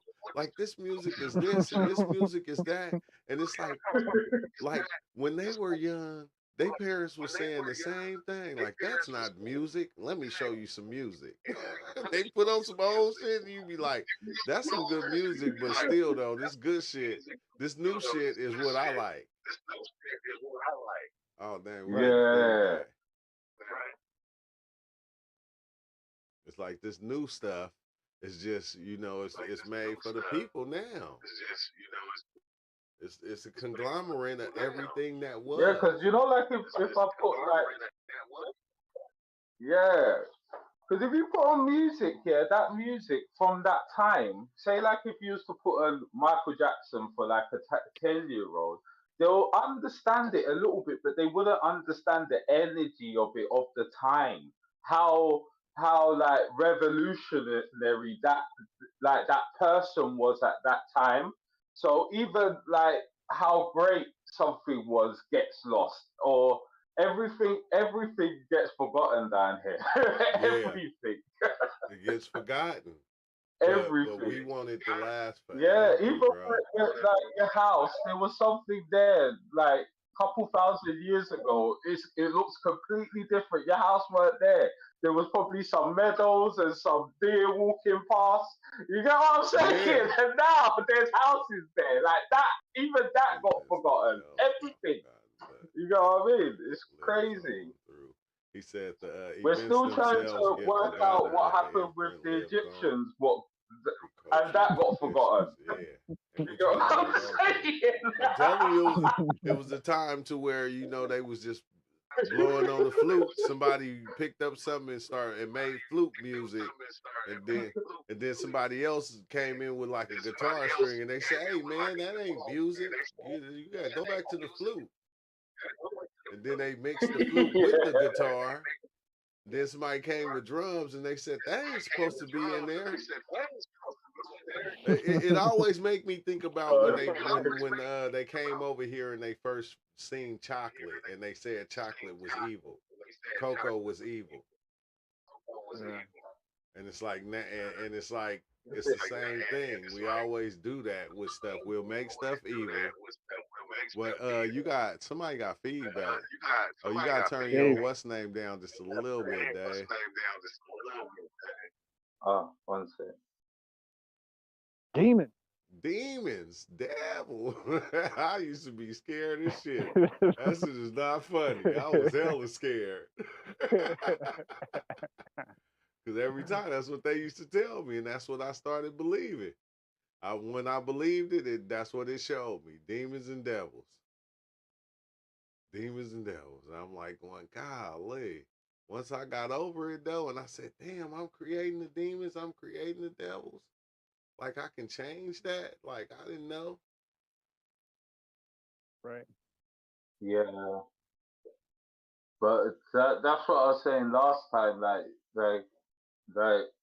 what there's so many things I've learned about the like just mushrooms in general, that how like the different strains are not the same. Like because I told you, you could be having a good trip and someone touches you, and it's not good. Yeah, it'll spiral out of control. They could bring you into their trip. Or if someone's having a good trip, they could touch you and bring you into that good trip. But I've noticed that's a lot with like I feel like the one what does that the most is like eight. But we do create our own uh um good devil and angel, because it's like this. It's like what something I've been trying to understand recently is that there's a good lie and there's a bad lie, and there's a good truth and there's a bad truth. Yeah, when it comes to telling or certain people receiving certain information, because it's like Sleep. All right. Good night. it's like Justin. it's like, and a good lie is, yeah, like just like a stereotypical good lie is like, when your girl asks you, does this look good? And you don't think so. You just say, yeah, man, that looks amazing. That's a good lie. You get what I'm saying? Like, that's a beautiful lie. You get what I'm saying? Because it's like a situation happened where I took some shoes the other day, and I remember the situation, what happened with my friend and his dad, where I saw his dad. He lived with his mum and his dad. With Yeah, he lived with his mum and his dad, and I saw his dad kissing up some next woman in the car in like a next area, and I was sitting in my house and I was conflicted within myself. I was like, should I tell him? And then I was thinking of, if I tell him, then I'm gonna be the person to blame. You get what I'm saying? Like, Dave said, and Dave, like, you get what I'm saying? But would that be the right thing to do? And then I thought to myself, and then I was thinking about it for like a month, and then um, his mum and his dad split up because his mum found out about the thing. But I was thinking to myself, like sometimes, like All sometimes, like, I was information thinking to ain't good myself, information. should I have told him or should I not have told him? All And I was thinking, information ain't good it information. depends on the person. You It can would have been lie the same outcome. take somebody's life, where you could, you tell the truth and you can have somebody gets killed because you told the truth, and then Yeah. you could lie and you save somebody's life. So Yeah, exactly. And thanks, Awoken One, for talking to Justin back and forth. That's why I didn't interfere with y'all conversation or read y'all comments, kind of just because Justin, he be going through it. I'm glad y'all were talking with him in the chat. Thank you. But yeah, all information ain't good information. That's what you start to learn, because you been saying something. Hey, indeed. And you know what happens? Yeah, this is something. Yeah, what could happen with the mushrooms? What I've noticed as well. Yeah, the mushroom could really kill your fantasy realm. Yeah, like when you were sitting down as a child and you're playing with the toys and that. When you're doing that, it's a fantasy realm because you're actually lying to yourself to be like, oh, look, I'm like this man, he's in this building and that, and like you have to make it up. So even within that, that's the fantasy realm. But when you take mushrooms or you're going towards like spirituality, it's like you have this thing in you, like it creates this thing where you feel like, oh, I could only just say the truth. I could only just say the truth. I'm not talking about lies, what help, what are negative, but like sometimes people can't handle certain things, and sometimes people ain't in the mindset to just hear certain things as well. So like I believe that, like, yeah, it's like sometimes you have to say something to someone in a way what's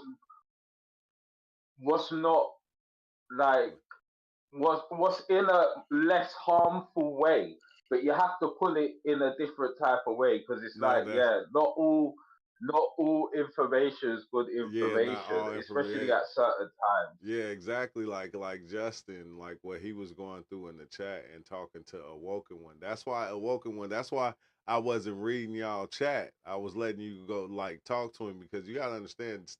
Uh, Justin been on this channel for years, and he struggles with a lot of things. So it's like good when he can have a one-on-one conversation with somebody, even if it's just chatting through text, and then they can get him on that good track, because he's been here for years, and he's been struggling with that for a long time. So that's why I didn't say anything. But That's why I didn't say nothing in that situation. And I just let them kind of go on and talk, because when it's somebody that he'll listen to at the time, it's like sometimes you got to sit back and just like let it happen. You feel me? And like that's what I basically was doing. Like while we were talking, he was saying his thing, which it ain't no need to say it, but I'm just saying that's why I was thinking the Woken one, because we're talking about it right now. Like all information ain't good information, and it's like, and it's going on in the chat. And it's like, but it was it was good. It was good because it's kind of dope, because he was listening to you, and I'm like going, that's cool, and because he'll get to the point to where he'll go deeper and deeper into that depression thing, and it's like, all I can say is thank you, Awoken One. Thank you, bro. Blessed up. Yeah, thanks. Yeah. And I feel like a big part of our own development is that we have to lie to ourselves. You know that whole thing of fake it before you make it? Yes. Sometimes you have to have that type of mentality for yourself to even manifest anything for yourself or have self belief.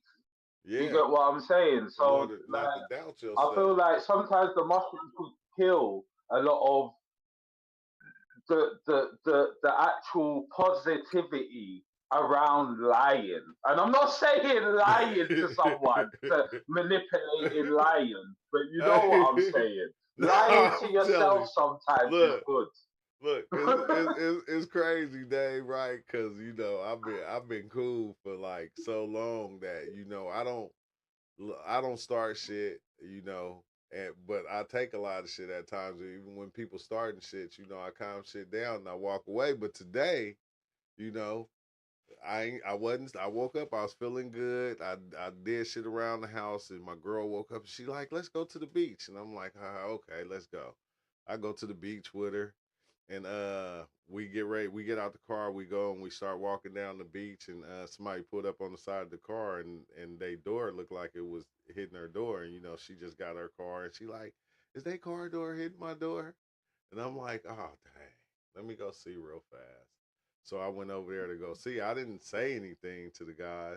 I just was looking. Like, nah, it's not. And it was kind of crazy because, the one guy, he was kind of tipsy, so he was like kind of, kind of mouthing off a little here and there. But the other guy was like hella cool, and I'm being cool. I'm like, because I didn't come to start no shit. I'm just like, making sure, like, like, I ain't trying to start nothing, but I'm saying, if that was, it wouldn't be okay, and it's like, dude, like, man, cause we can fight, and I'm like, bro, I didn't come here for all that, okay? I didn't come over here for all that. But it got to a point to where I just was like, man, well, motherfucker, get off where you mad at. You starting to piss me off because you keep on saying this. But so, because I was kind of, push it away and make it seem like it wasn't happening, but it was happening like a little bit too much to where I ain't gonna lie. I just had to, okay, I'm gonna say what you saying. So you saying, okay, it can be a fight. Well, okay, let's fight then. And then he like, no, I'm just saying, okay, well, all right, I'm telling you it's not, and I'm telling you, bro, I'm telling you I didn't come over here for that or with that kind of attitude. I didn't come over here with attitude at all. I'm just looking to go, if that was happening, like, hey, look what you did, but it's okay. I ain't tripping. But man, yeah, I almost got jumped, but they didn't jump me. They one of them was cool, like I said. The other one, he looked like he was drunk and high or something. I don't know. But it was crazy because I turned around and my girl was gone. I was like, hey, where you go? I said, I went and found her. She was all in the store. I said, where you go? She said, oh, I thought you was talking to him about your YouTube channel. I'm like, no. Like, them niggas was about to jump me. Yeah. But I think when I got in the fighting stance, it kind of made them like go, well, no, we ain't trying to fight, but we just saying you came over. Like the one guy was saying I came over there like that, but I'm like, how? I didn't even say nothing to you. Like I just came and I was looking. But it was like crazy, bro, because I ain't gonna lie, like all last year, year before last, year before that, like I put up with a lot of people's shit. And I just kind of, I always just kind of walked away. But you know, after a while, it's like I ain't gonna lie, shit'll take a toll on you and be like, I don't give a fuck if I gotta fight for you, motherfuckers. Let's go. All right. if I lose, then I just lose. It's not even gonna matter. I'm just like to the point to where it's like, you know, because you try to shine people off and like people take advantage of your niceness is what I'm saying. It's like that's the thing. I don't after a while, you know, it's like, you know, this year I'm going, man, I just turned 50. What the fuck? Like I can't be nice to a motherfucker that's just constantly being an asshole. I can, but I just didn't want to, okay? All right. I didn't want to. I got fed up with that shit, bro. I was like, I was like on my last straw. Yeah. like, if y'all gonna jump me, come on, let's go. You have to go to the. Let's go. I've been jumped before. I've been jumped by 10 people. Like, this ain't gonna be nothing. It's two of y'all. I can, you know, we can do this. You feel me? But I don't know, bro. Yeah. It was just one of them days. I just got Yeah, over God the. is everything. Hey, but it That didn't day, turn into you're that. the warrior part of God. Yeah, but that's the thing, you know, that's still there. Like you still have that warrior part, but it's like kind of weird that, you know, even within your niceness, is like you still got people out there that just try to take advantage of that and they try to play upon it. And then, you know, they That was say the theme of weird last shit. year for me. And you know, and I ain't gonna lie, Yeah. I dodged his weirdness for like I dodged about 10 of his weird punches, but that 11th one, I said, look, man.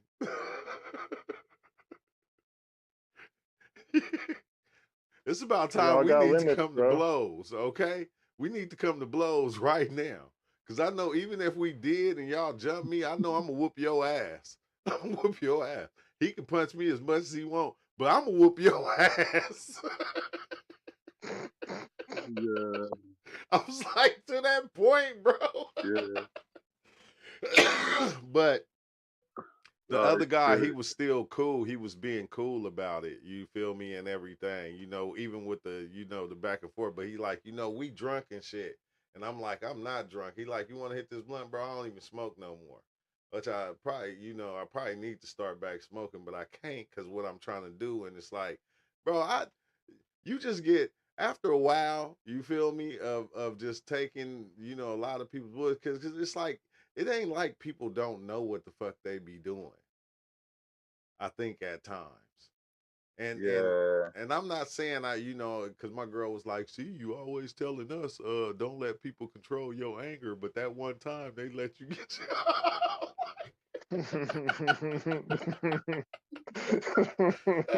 hey, I'm always telling them. Yo, but we can't be partial. That's like a lottery, isn't it? I'm There like, might be 50 of the same balls, but there's one different ball. You know what I'm yeah, saying? And that day was the different ball. I ain't gonna lie. I just was at this point in time. It was like, you know, hey, hey, man, I'm about to go back to prison, okay?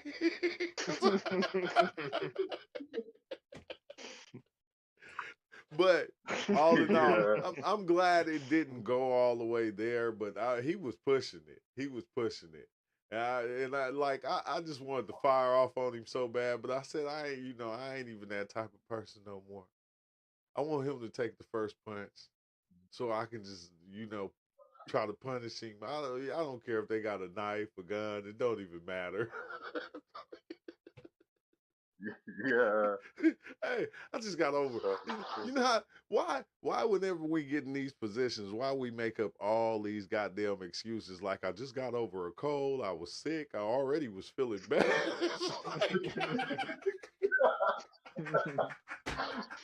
Yeah, it's true. But all of them things add up, you know. They add up. Thanks, You True. know what Oh, I'm thank saying? you, Andy. Yeah. He said, thanks, True. This is great hearing hearing our stories. We recognize so much mirrors. We recognize so much mirrors for one another, magnetically drawn. or repel from each other or kindness through the hemisphere. 48 this year. Yeah, man, I just turned 50. Yeah, no, that's the thing, bro. Is that's the one thing that I come here and like I never try to promote hate for nobody. Like I don't care about your belief or none of that, bro. I don't never try to promote us going against the grain or just doing something stupid and harming somebody or ourselves or anything like that. Like you never heard me come on here and tell you, hey, hate them people over there. Hate them people over there. Don't like them. You can't like these kind of people. That's just one thing that I've changed. And it's not just me. It's like, it's everybody here helped me make that change. I didn't just do it on my own. It's something that happened being here talking to everybody and seeing that, dang, everybody, they say they not like us. No, we all the same. We always been the same. We never been different. We just point out each other's differences. And then we, try to, it's like fucking weird, bro. But, but Yeah. I'm kind of glad I didn't get into a fight. I ain't gonna lie. I don't want to fight no more in my life. Shit, I'm like I'm 50. Like, what the fuck? Yeah. Like, who wants to Yeah, fight anymore? fighting don't solve nothing. Unless you have to. I ain't gonna lie. If Fighting somebody don't. sock you, you better fight Yeah, back. if you You have to. better fuck that turn Yeah, the if you other have cheek. to. That's one thing I gotta say. If somebody swing on you, forget that turn the other cheek. But it's easy to walk Yeah, away if they ain't put their hands on you or touch you. It's so easy to just walk away and laugh that shit off and go, God damn. yeah. No, it's true. Yeah, but that's it. But it was kind of hilarious. I'm gonna tell you, you can have the worst moments in your life, right? You can have some of the worst moments in your life, and at the same time they be funny. Like they be hella funny. Yeah, Like that's the crazy thing, right? Because they was in the older car than my girl car because she just bought a BMW, but and it's nice. It's nice and shit. And it's like kind of weird because dude, they in the older Benz and he go, man, what I look like? He said, man, my car, I'm in the Benz. That's a BMW. He said, why would I want to? He said, man, look at your bumper.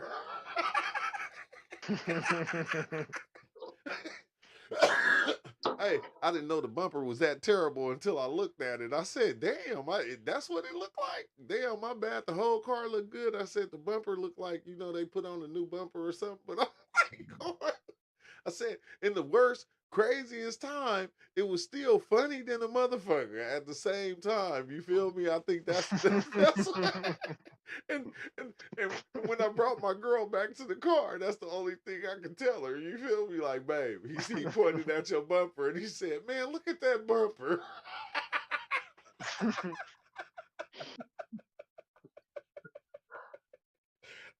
And that's the only thing that made me kind of laugh all the way to the house. But he said, "Wait, what did he say? No one wants to fight anymore. That's why the M rate are so high because people automatically want to go to shooting. Yeah, that's it. That's it. But you know what's weird about taking these shrooms and dying? You don't care about that. Like you get to the point at times you don't even care about that. Okay, if you're gonna do that, then do it. Shit. Man, yeah, shit. You, like you gonna kind of make it lighter on me because I ain't gonna have to pay rent next month. I'm just saying.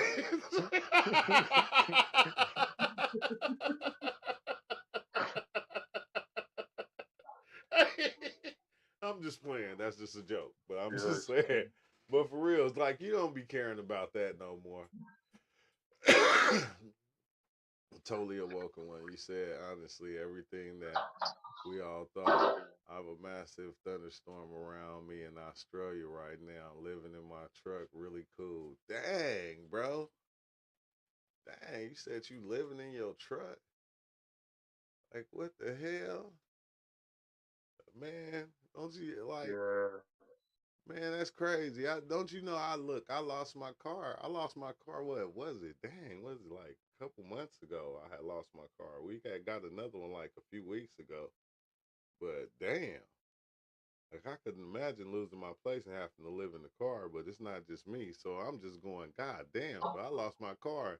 Everybody in my family, that's the only thing they can say is, man, I hope you get you another car. Like, I'm like going, I still can do everything I need to do. What the fuck? Like, what the fuck? Yeah. Like, damn, I get another one when the time is right. It was like a month or two. It wasn't that long. It was like, dang. Like, but it's kind of wild, bro. It's a lot of people doing that right now. That's actually saying, fuck buying renting a house. Nigga, yeah, you know how much it costs to fucking rent a house? Hey, especially if you by yourself.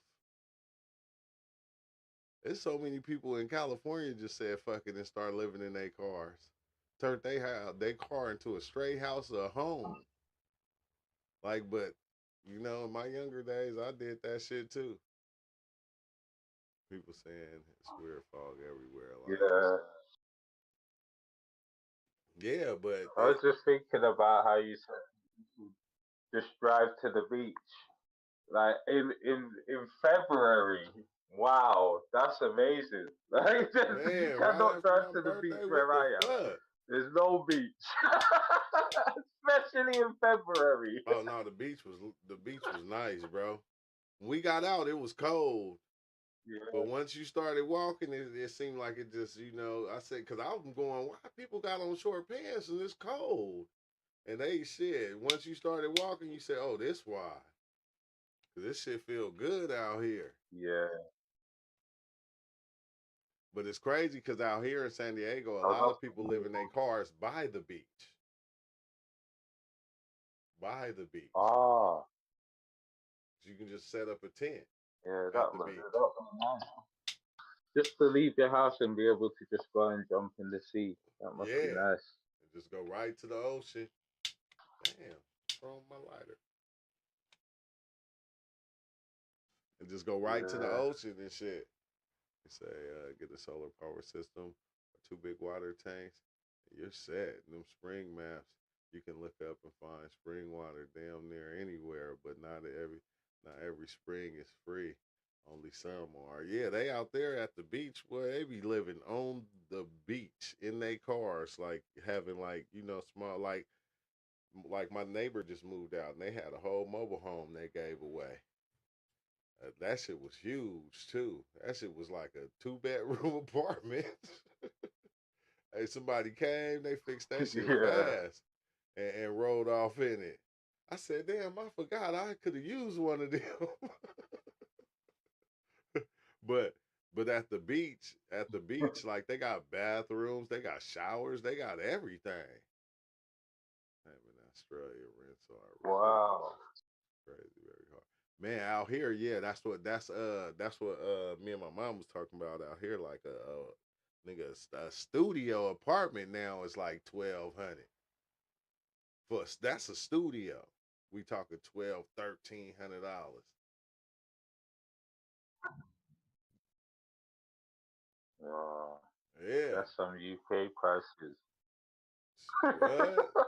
Man, shit. I'm Seriously. like going to like it's crazy because I remember like dang, like I think it was like probably like 15 years ago when I went to Texas. I drove through Arizona. I seen 1 bedroom apartments for like $87 a month. I Yep. said, what the fuck?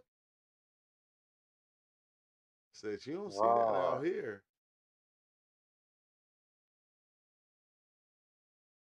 They are too I outdated before think the lowest I saw was about 200 downtown. downtown. Yeah, $200, $300. Yeah, downtown, Man, around downtown Phoenix. yeah, downtown San Diego. You get an apartment downtown San Diego. You talking about 25, 3,000. We talking about a 1 bedroom. Yeah. Like hell no. That's why we trying to move to Sac. That's why we about to move. Cause it's like it's just getting more expensive this way. Like, cause we got a 3 bedroom, and right now it's up to 2,200. So honestly, right? Not many free showers. Have any of you tried ayahuasca? Hell yeah. Have you? No, I've never had ayahuasca. I want to try it. Like, what's it like compared to like DMT? Is it just like DMT? uh, nah, it's close. It can be like DMT. If you with the like say if you with the right shaman, that shit can be like DMT.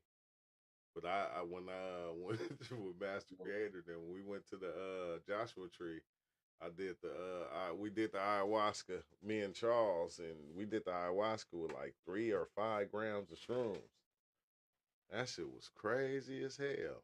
But the shrooms overtook the ayahuasca journey, bro. I'm telling you, I was ISIS. Bro, I seen Nefertiti. I don't know what that thing is that from Egypt that looked like the sky, like it's like standing on his hands and his feet, and it looked like the Oh, sky. new, Yeah, new. I Yeah, seen it's that new. motherfucker wrapped Yeah. around. I seen that motherfucker standing in the sky, and it looked at me, and I was like, "Oh shit!"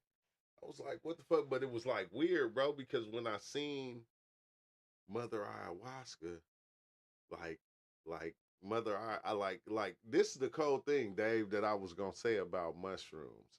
Is like mushrooms showed me the oneness in so many different ways, and I never wanted to accept it.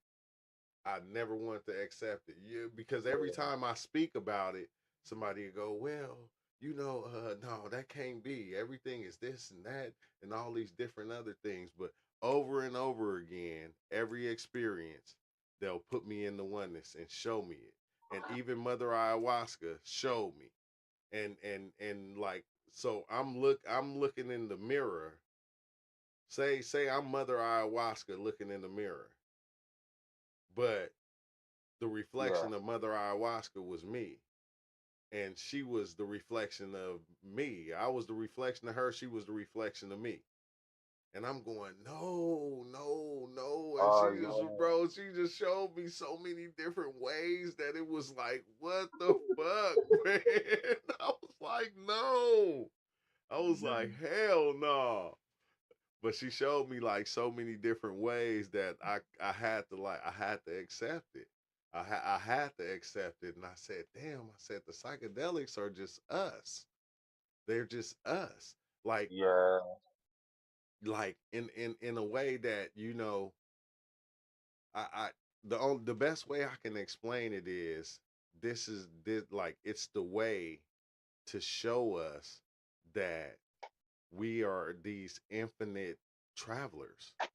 Like we are these infinite, like our mind, the system of our mind is an infinite traveling entity that travels in any direction, forward, backwards, in time, in any direction, any which way.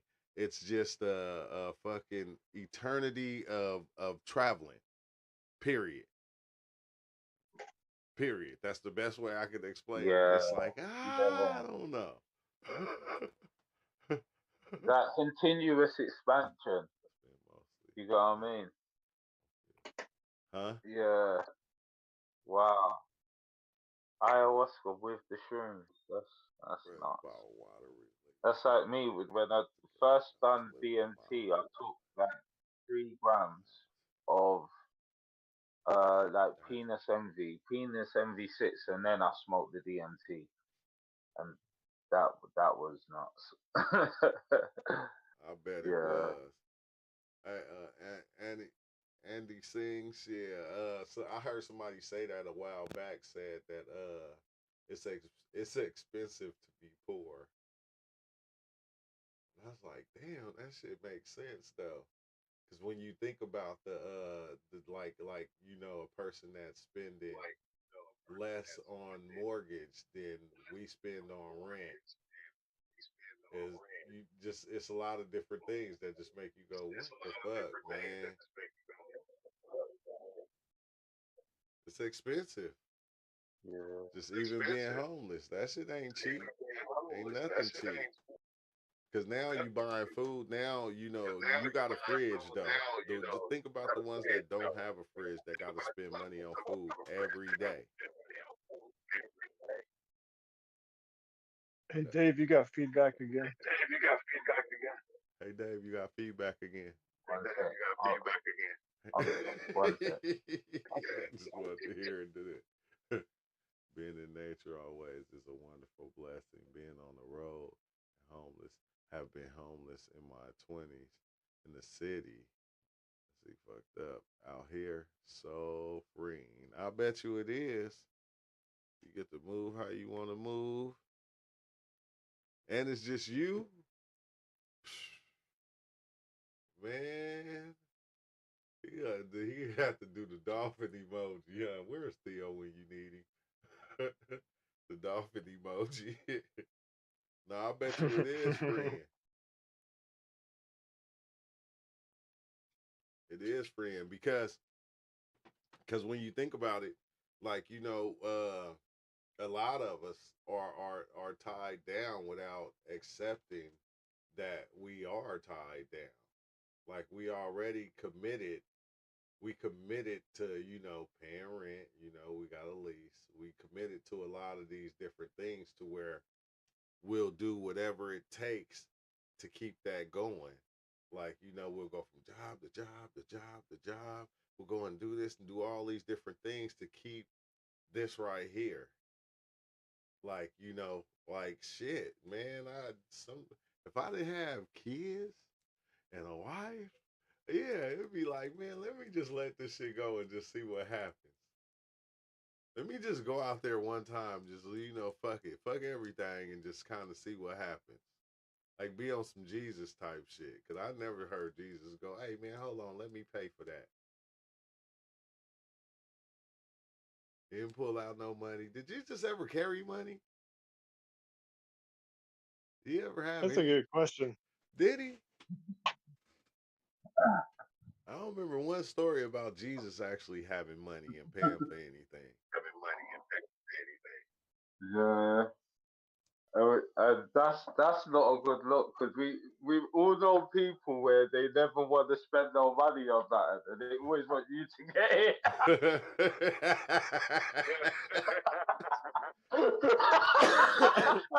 That's not a good look. I remember having friends like that. Hey, back in the days, I remember having friends like that. You go to the store and you be like, everybody be standing looking at you, waiting for you to pay for it. You pay for it, you leave, and then they don't pull out their money until they get something they want somewhere else. And you like, why you didn't act like you had no money? Like shit. Why should I? That Jesus. I'm on my Jesus shit. But I don't know. I don't remember Jesus ever really paying for anything. If he can take one fish and feed all them people, he didn't pay for that.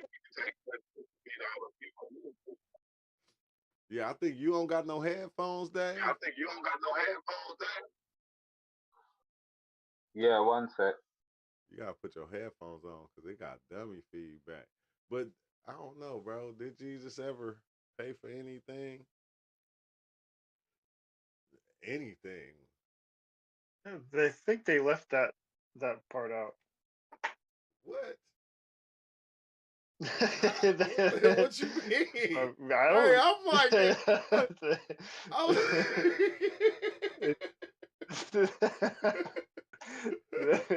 He didn't put his receipts in the Bible. Tax audit. Hey, the Last Supper, Jesus did. Hey, Jesus did put in. That's why Judas got mad. No, I'm just playing. But no, like that is crazy though, huh? Like to think about it. Like he didn't pay for nothing. It's like shit. My father owned everything. Huh? He was that kind of kid. Hey, what you I mean? think he was a carpenter, so he probably knew how to work. Yeah. And I'm sure that people. Well, I'm just guessing that people would probably give him things for the stuff that he was doing, or want to do things for him because it sounds like he was a giving person.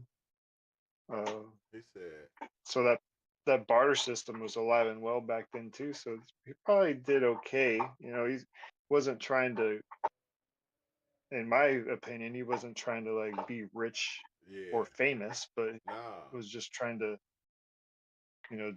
spread do the the right thing as information. far as he saw it. He said, a Woken one said Paul's writings were forged in the Bible. That means 70% of the New Testament is most likely all from Paul. What? Man, I Well, don't. supposedly nobody was allowed to write about him. It was a law in the Roman times, I guess. Nobody was allowed to write about him for 150 or 170 years. Um, Oh, that doesn't mean people didn't write about him, because we have certain stories. I think that we tend to. It's like somebody in my opinion, it's like somebody finding the Lord of the Rings yeah, 300, 500 years in the future and be like building a religion around the Lord of the Rings. And if they live their life great by the religion of Lord of the Rings, that's fine. But then I don't know if we should go around being fascist and killing people and saying, oh, it's blasphemous if you talk about Legolas like that. Or yeah. I think we But can do that with really anything. but it made Um, sense. It made sense though because that's what they did about all the kings that came before. If you spoke on the king, you could have your tongue cut out. right. And yeah, that's the masculine. That's 2,000 years. I forget how much. I think it's 2,600, 2,100 years. We go through these different cycles of, um, in the zodiac at least, we're going through these different cycles where the sun is rising at a certain. They I did. forget, but No, you was right. They we didn't just write that in when Jesus. Oh, when Jesus gave me the money to buy the food for the Last Supper. They didn't write that in. yeah. Yeah, I mean, or it it wasn't. It wasn't like when you think values, about it, it wasn't needed. right? It might have been just given. You know, value is perceptional. So if somebody makes you feel good, then you might want to buy them dinner. Like if you have a good time with your friend, you'd be like, "No, I got you." Like, but if your friend is a other side of that, you'd probably be like, "Yo, you got half," or Yeah, that chicken is worth so much to somebody who's not hungry, and it's probably worth a lot more to somebody who's hungry. yeah. Or I don't know if I said that right, but Nah, hey, for reals, for reals. It is wild because if they would have wrote it in there, then yeah, it probably would have been a lot different. TD well, Jakes would be a lot there richer than what he is now. there is money. There is a silver. There, if you go to Leviticus, I think it is. It's in the Old Testament. Somewhere around the 27th or the 30th chapter, they talk about how many pieces of silver a woman is worth. Yeah, Um, so there is some kind of money or value in there. I always remember you, Andy. Yeah, they talk. But Yeah, I don't know if they talk about the price of the animals and all type of stuff. And the slaves, I remember that. I still remember like how it 30 went. It pieces of went. silver, so it's like, and I don't know if we should definitely go by we don't even go by the prices of the 80s anymore. So all the prices got updated daily, right? Like milk costs so much. So I don't know if we should go by necessarily the stories that have been passed down. It's probably like circumstantial. Like when he talks about turning the other cheek, he was only talking to 12 people to Yeah, turn the other cheek. He wasn't talking to the whole world. He was even talking to only the people who were carrying his message. And like you were saying earlier, like there comes a certain limit. Like if somebody's being belligerent and around your family to a certain point you might take it, but then you just, things got to be, fortunately or unfortunately, if you want to look at however which way, but I just can't do this anymore. Like the Like I Bhagavad remember Gita. you, whatever, me and you've had this conversation. It's like, bro, I just got to say these things. This is what I think is true. So I got to say this. Yeah, uh, and that's wild because I think that's how I kind of got over time because I felt like I was being more in letting people say what the fuck they wanted to say all the goddamn time, even if it wasn't right. But then not going well. Nah, bro. and you weren't allowing that for yourself. Yes, yeah, yeah, because you know how the psychedelics kind of change you. They change you to start looking at, but it's wild because these are all the different degrees that you go through during the psychedelic experience. But then when you go and read the Bhagavad Gita, it's like what are you doing? Like what are you doing? Like some people gonna be wrong, and they not gonna be able to accept when you tell them they wrong, and that's okay Yeah, if they don't accept it. yeah. That's not for you to decide. That's having an expectation of what's going to happen. And sometimes, like Krishna, Krishna was, or whoever was the leader. I'll kill all these mofos. I'll kill all of them and not feel a way about it. That's what needed to happen. Yeah. I mean, so people, with certain religious, not necessarily spirituality, but certain religious things, you can get into this idea of good and bad and right and wrong. And people ask about, oh, if God was so good, why is all this war and rape and pillaging? It's, well, we still have freedom to choose. We obviously, we might have a different freedom to choose than trees or chickens or grass or air or the sun, but we still have some freedom of choice, and only by doing it is how we figure these things out. You might get the most beautiful spiritual experience. Now, are you going to live your rest of your life? Can you live the rest of your life by that? I don't know. That's not for me to decide. Like we can, and that's another thing is that we can offer things to people, but we can't necessarily force them to do anything about it. Forcing them to do something would then be an expectation, a certain outcome that I'm now being fascist over somebody else who's has the. If I want to be free, that freedom should be granted to other people. But the freedom to swing your fists stops at the end of my nose. So it's this like paradox, is this conundrum, this yin and yang. Because that's how it be. Because like a lot of people with their beliefs, like with what they believe, that's what they say. My guy gonna come and destroy all y'all anyway. So you be like, dang, okay. But he also, yeah, my God better than your God. My dad's bigger than your dad. Yeah. Like we've been playing that game for too dang long, bro. I'm not in second grade anymore. I'm not trying to have that conversation. Yeah. The world's flat, the world's round. Well, I'll go so far, but who cares? You feel me? Like, yeah. I ain't leaving. I ain't There's ever a lot of only if I leave the United States again, it's only going to the same place I've been going, Mexico.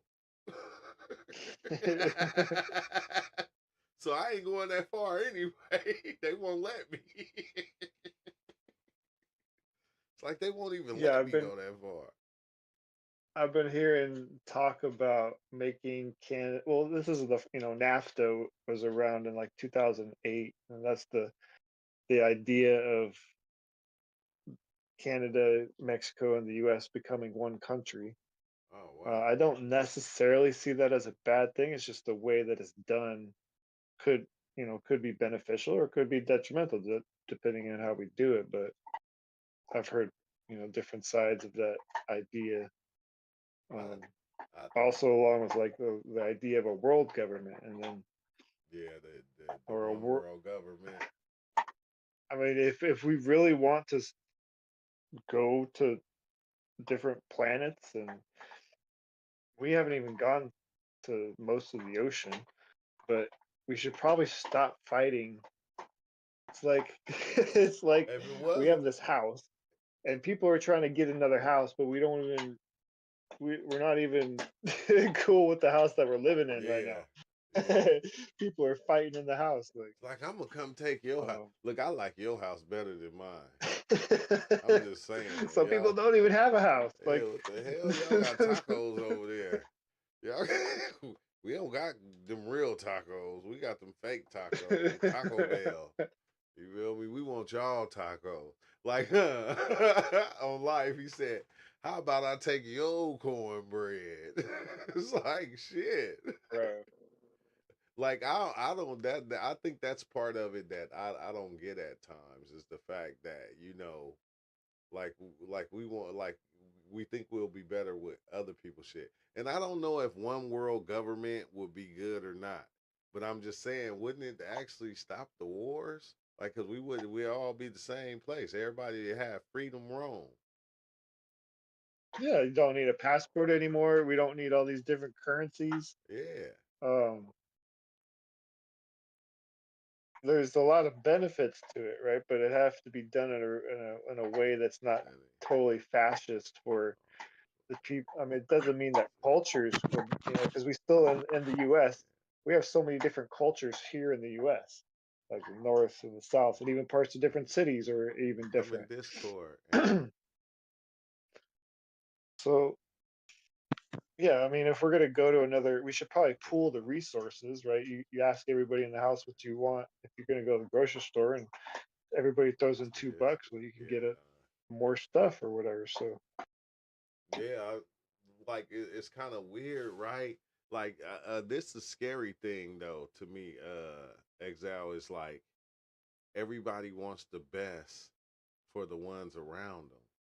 But like when your best for the ones around you is taken from somebody else and destroying somebody else, I think that's where it's like, wait, hold on, that should make you right, stand back and go, wait, maybe we need to rethink what we talking about. right, Cause it can be offered, but it can't be forced. yeah, because if we got to go over there and stop you from doing, why is we even worried about it? We know what you doing over there. Okay, like it's messed up. Because it's crazy because like in America, like the way we are, like people that come here and come to America, they see that like women, like say from Israel and different places like that, they don't have to be the way that they were over there. They're not treated like they can't be a woman, or they got to be a certain way as being a woman. You Right, can be yourself. You feel me? Like I'm not saying just like let it all hang out, but I'm just saying like you're able to open up and be your own person, your own individual. And it's kind of wild because a lot of people don't want the place where they at to change because they have certain power. They have a certain rule that and it's like, man, we don't want nobody to come and take that away. We got traditions. Our tradition, we standing on our traditions and we don't want nobody to come and change that. But this is like the melting pot. It don't give a fuck where you from, what you going through, or who you are. You can come here and you can be whatever the fuck you want. Like I think that's what's dope about here, but at the same time, yeah, man, I don't know. Shit just it's just crazy to watch these motherfuckers go back and forth, and then, like I said, we send our kids to go and fight these places. We send our kids over there right, to go fight them. Like it ain't the ones that's going, hey, I don't like what they doing. Like y'all not going over there fighting that shit. Y'all standing back going, no, we gonna send these ones over here, and then we might lose a couple of them, but it's all right, long as we win. So it's just I don't know. It's just that I think that's the weird part. That's the weird part. And if we ever change that, that'll be dope. If we ever do, but I don't know. Who am I? I'm just another man like y'all. Yeah, stay Yeah, safe in that storm. Cause that's crazy. You need to come in Discord, Andy. there was a time where the king fought along with the army. There was a Yeah. time when the head commandant of the Marines used to had to be a grunt on the front lines. Yeah. There is some type of separation that happens. I mean, Cause the king, look how the strong the king. senators and Republicans get paid like almost $200,000 a year. So Yeah. how does that represent somebody that's getting paid 15 or in the world top 1% of income is $34,000 a year. So anybody who makes $34,000 a year or more, you're in the top 1% of the world. Yeah. So who really is this 1%? Well, a lot of people in the US too. So And it's we get into crazy. the separation thing of, oh, that person's different. That, and you were saying that earlier, like there's so many more things that connect us and that are like the same as any of us than actually makes us different. But then knowing that, you can't really force that upon somebody else because then it becomes this fascism, Yes, exactly. totalitarianism. Um, Exactly. And I think and that's why we don't ever the speak right, about all that shit here, because it's like, that's what it's gonna turn into. It's like, this is how I think it should be. And it's like, well, despite how I think it should be, this is how it is. right. Like It's last year, I remember there was a guy in February in Singapore who got unalived because he had unalived publicly because he had 2 ounces of cannabis. And Oh then my there was god. a woman, I think it was in March or April. She was in somewhere in the Middle East, and she was a police officer who wasn't wearing her face covering, and she got unalived. What? So, I mean, we could talk. There's probably a whole slew of Slow. people here in the U.S., but that's just 2 instances of something that we see as general, right? Women are allowed to show their face, and the majority of states here were looking at cannabis more as a medicinal use or a recreational use. So it's like that. I mean, we are kind of progressive into things, but then on the other side, we can't really expect other people to necessarily follow the things that we're doing because of this freedom of you live on that piece of land, you get to decide what you do on that land. Yeah. That land, each piece of land got its own different rules. Ain't that weird though? It's the same with states. Yeah. Like when you narrow it down to the states within the United States, each state got its own gun rules that are just different than the others. Yeah. Before 2001, I walked across the border to Tijuana. I was 16 or 17, bought a fifth and a carton of cigarettes, and it was at the strip club. Yeah. And that was normal. That's just no. So I think in Britain, I think you're allowed to. I might be wrong, in Canada too, maybe, but you're allowed to drink when you're like 12 or 13. Yeah.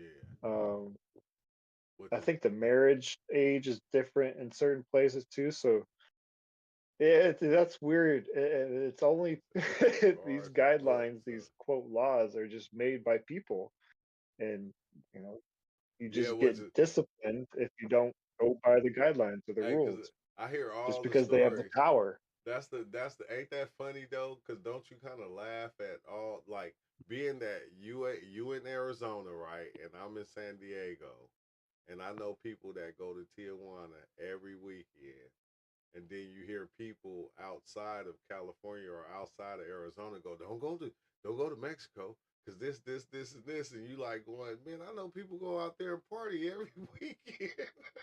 Right. You gotta have this. You gotta be careful because this going on. This like, but they go out there every weekend still, right? Today. Well, it's probably like certain places too, right? Like if you live in the city, you probably know which parts of the city are hot. And that's probably the same with any piece of land anywhere. Like What's you that? probably should ask one of the locals where you should go or where you shouldn't go. Man, Just because you get caught in the wrong hood, wearing the wrong clothes. we know one place anybody can go, Chinatown. Chinatown. China's everywhere. You can go to Chinatown in Tijuana right now. I don't give a fuck. You don't need a passport or nothing. All you need is your ID. I guarantee you, as soon as you cross the border and you go take me to Chinatown, they're gonna be like, right now. Right now. And then they're gonna be like, well, just when you get out, call this number and I'll take you back to the border. Or don't even trip. I'm gonna be outside though. After you finish partying, and I'll take you back. Like they go, but they've been going over there like, man, forever. Yeah, that's what it was like in Tijuana. There was, guys walking around being like, "Yo, you want to do this? You want to do this? I'll take you over here." Yeah. Like runners. Yeah. Yeah. Tijuana. I mean, because because if AZ is connected to, because we connected to Tijuana. As soon as you cross, you in Yeah. Chinatown is in Tijuana. So it's like we right there too. Like what? Like I don't know. It's trippy. It's trippy. But I ain't saying some people don't, get lost in Tijuana. Don't get it twisted. Cause you can lose your living in Tijuana.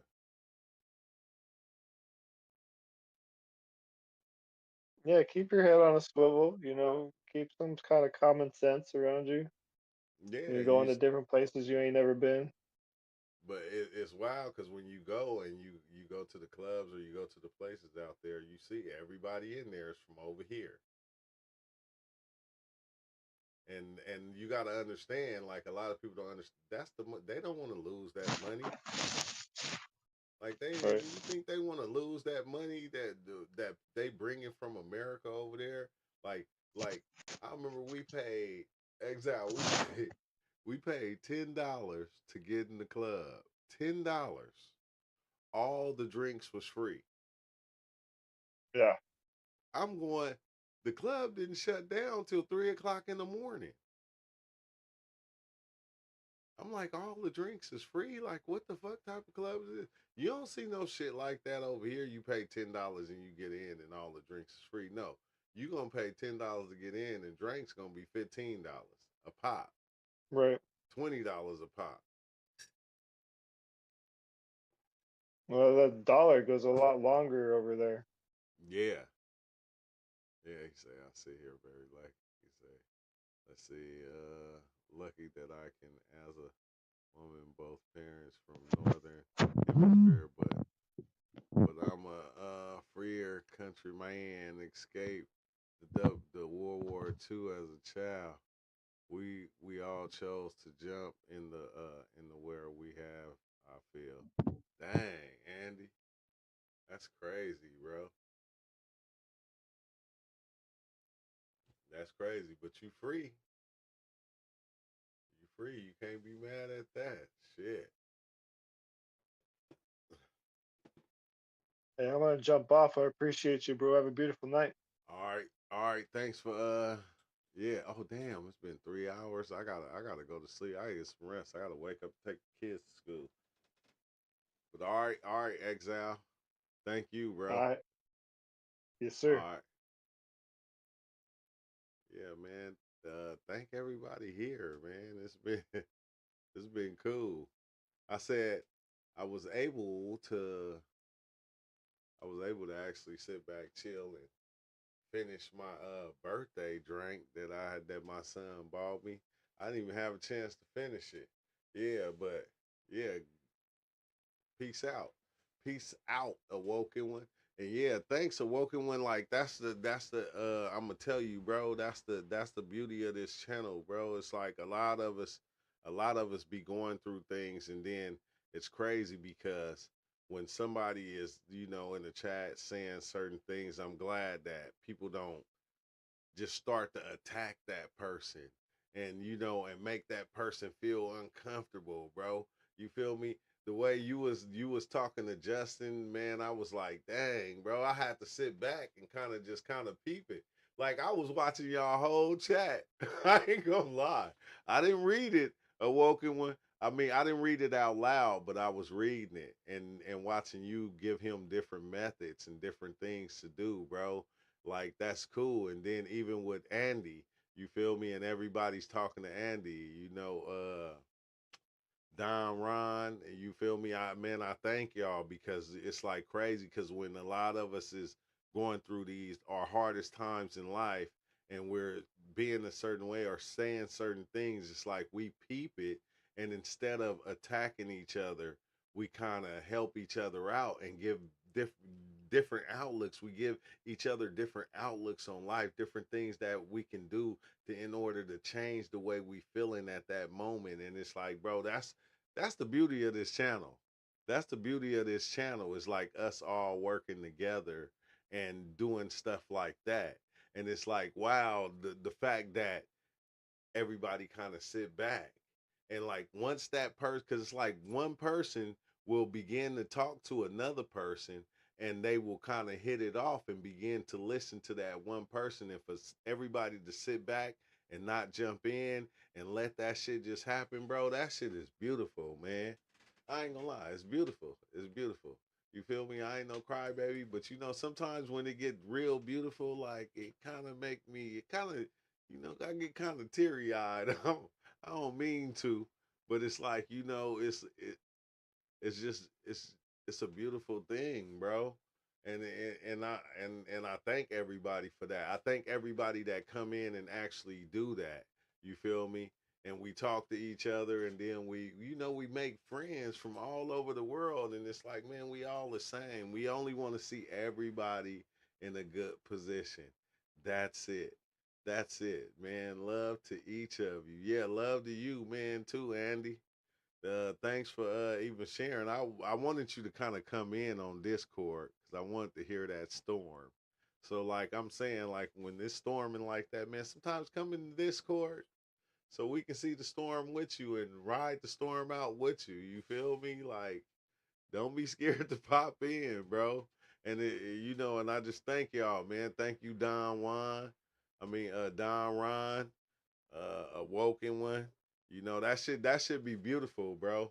Because sometimes, I ain't gonna lie, sometimes you don't be seeing me come as live as much because at times, from ones that's close to me, it's they make it seem like I'm spreading a bad message or something. And I'm like, bro, I'm not creating no chaos out here, bro. Like we come in here, we be shedding straight love. We be trading love. I show you love, you show me love, and we spread it. That's it. We just helping each other. Like we ain't saying we got the answers to the universe. All we saying is I got the answers for me. You feel me? And if my answers, the things that help me can help you, then I'll share them with you. I'll give them to you. I give you 10 different things that might help you change yourself. And instead of depending on something else or somebody else to make that change for you, you can do it yourself.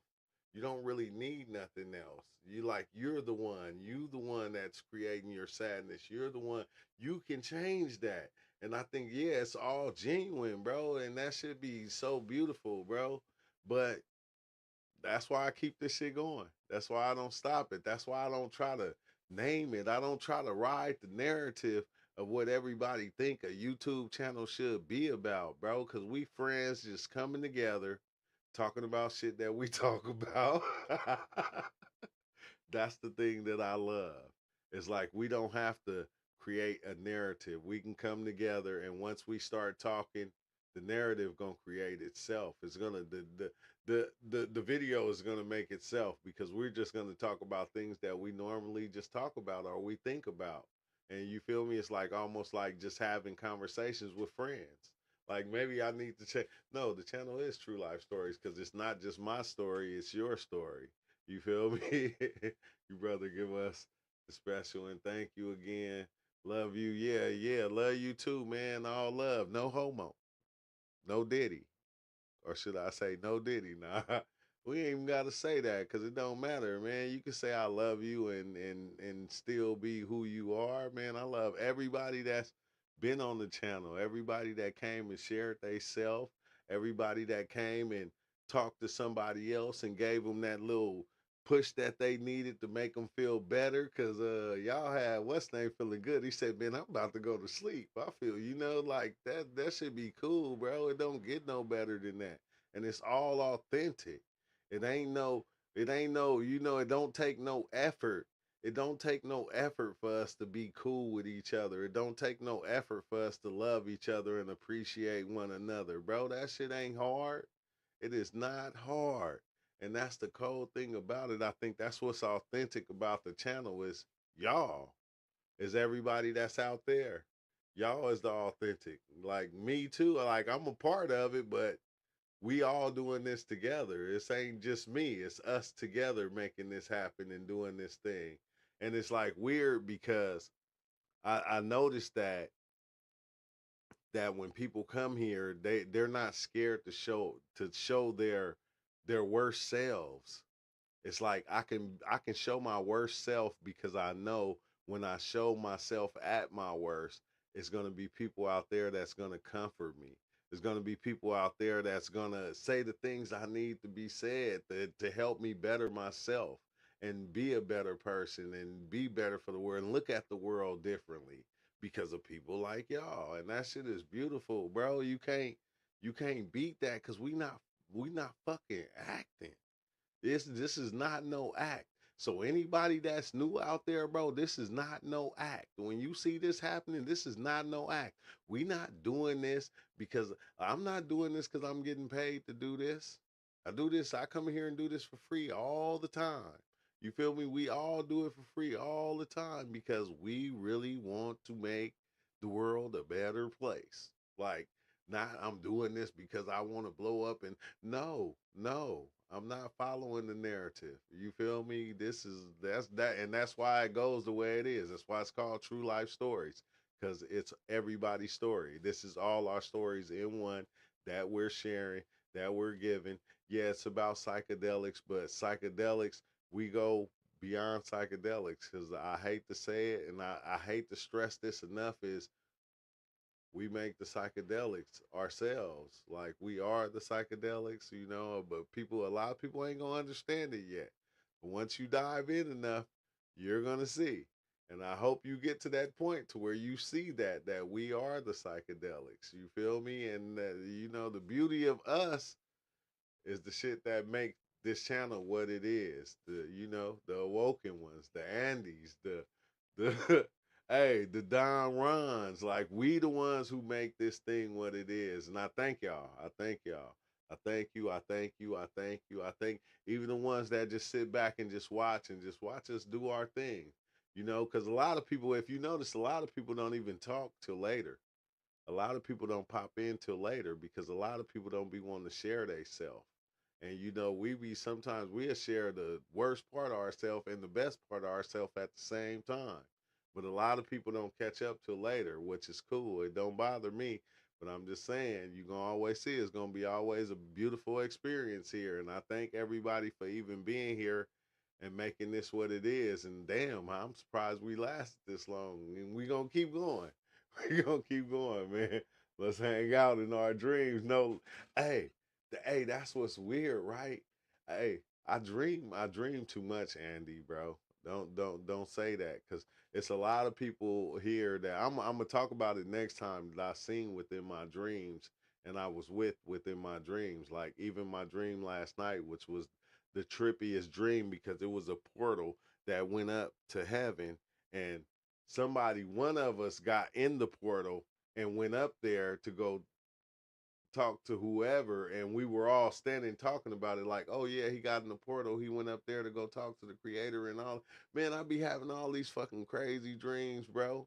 And it's crazy because I always say I'm gonna remember it or I'm gonna say it or I'm gonna speak on it, but every time once I have the dream, when I wake up before even recording the dream, I'll start doing family shit. I'll start, waking my kids up, getting them ready for school, taking them to school and doing all that. And then it'll slip my mind, but then I'll still have partial of the memory of what happened. And I still have that memory because it was like 5 of us talking and one of us had went up and like we had a portal that was right there that goes straight up to talk to the creator. And it was like, what the fuck, bro? I'm like thinking, like, why am I? And this is every night. I'm having these dreams every night. Like, and I was talking about it today. That's why I was getting into the Mr. Nobody movie. And a lot of people, y'all need to go see it. It's called Mr. Nobody. You feel me? It's Mr. with a dot. But even when you put in Mr. Nobody, you're going to see it. And you'll see what I was talking about when I was talking about like all these alternate universes going on at the same time. You feel me? You'll start seeing a lot of shit that I talked about. You'll see within that movie, and I just barely watched that movie, and it had me tripping out, bro. But I'm just saying, like, the connections is dope, and it's always gonna be like that. But until then, because I'm gonna keep talking, and I gotta go, because I know I gotta get some rest. But I thank y'all, and I love y'all. And I thank you for everything you do, because you got to remember, it's not me, it's you. I didn't start this. Y'all started this, okay? We started this all together as a group, bro. And it's going to always be the Truth Fam or whatever you want to call it. But it's always going to be us. And we're always going to do this thing. And, and hopefully it'll change lives. Hopefully, and like, I'm like going, I know I can't save nobody. I'm not here to save nobody. I'm here to let you know that you can save yourself from yourself. And you really don't need anything to do that but yourself, because yourself is creating the disaster for yourself. So you can save yourself from yourself. You feel me? Without having to even pay for it. I'm just saying. Yeah, see, you'll remember next time you awaken. I know, synchronicity. Yeah. Okay, I will. I will. I will. I'll remember. But I'll be back in the morning. Like after I drop the kids off, I'm gonna drop back in because I gotta check on you anyway, Andy, because yeah. I want to know how that storm went and how the night went. But on that note, bro, I'm out, man. Y'all have peace, have sweet dreams. Remember your dreams in the morning. Let's try to talk about them, because I need to start doing that to where I have come in the mornings and we kind of talk about certain dreams that we have, because I dream every night. Like I said, every night, every time I sleep, I dream. Massive thunder as you speak. I bet you it is, bro. Them, I'm telling you, them the nights I be liking to dive in, because I don't know why, because I like the nature of the clouds and the rain and the thunder and the clouds. That should be beautiful off shrooms. But on that note, I'm gone, man. Have a good one, Andy. I'll see you tomorrow, bro. I'll see everybody tomorrow, man. We'll holler. Peace out. Or I'm gonna just keep talking about nothing. But peace out, y'all. Have a good one, and I thank you again. I thank you. I love everybody.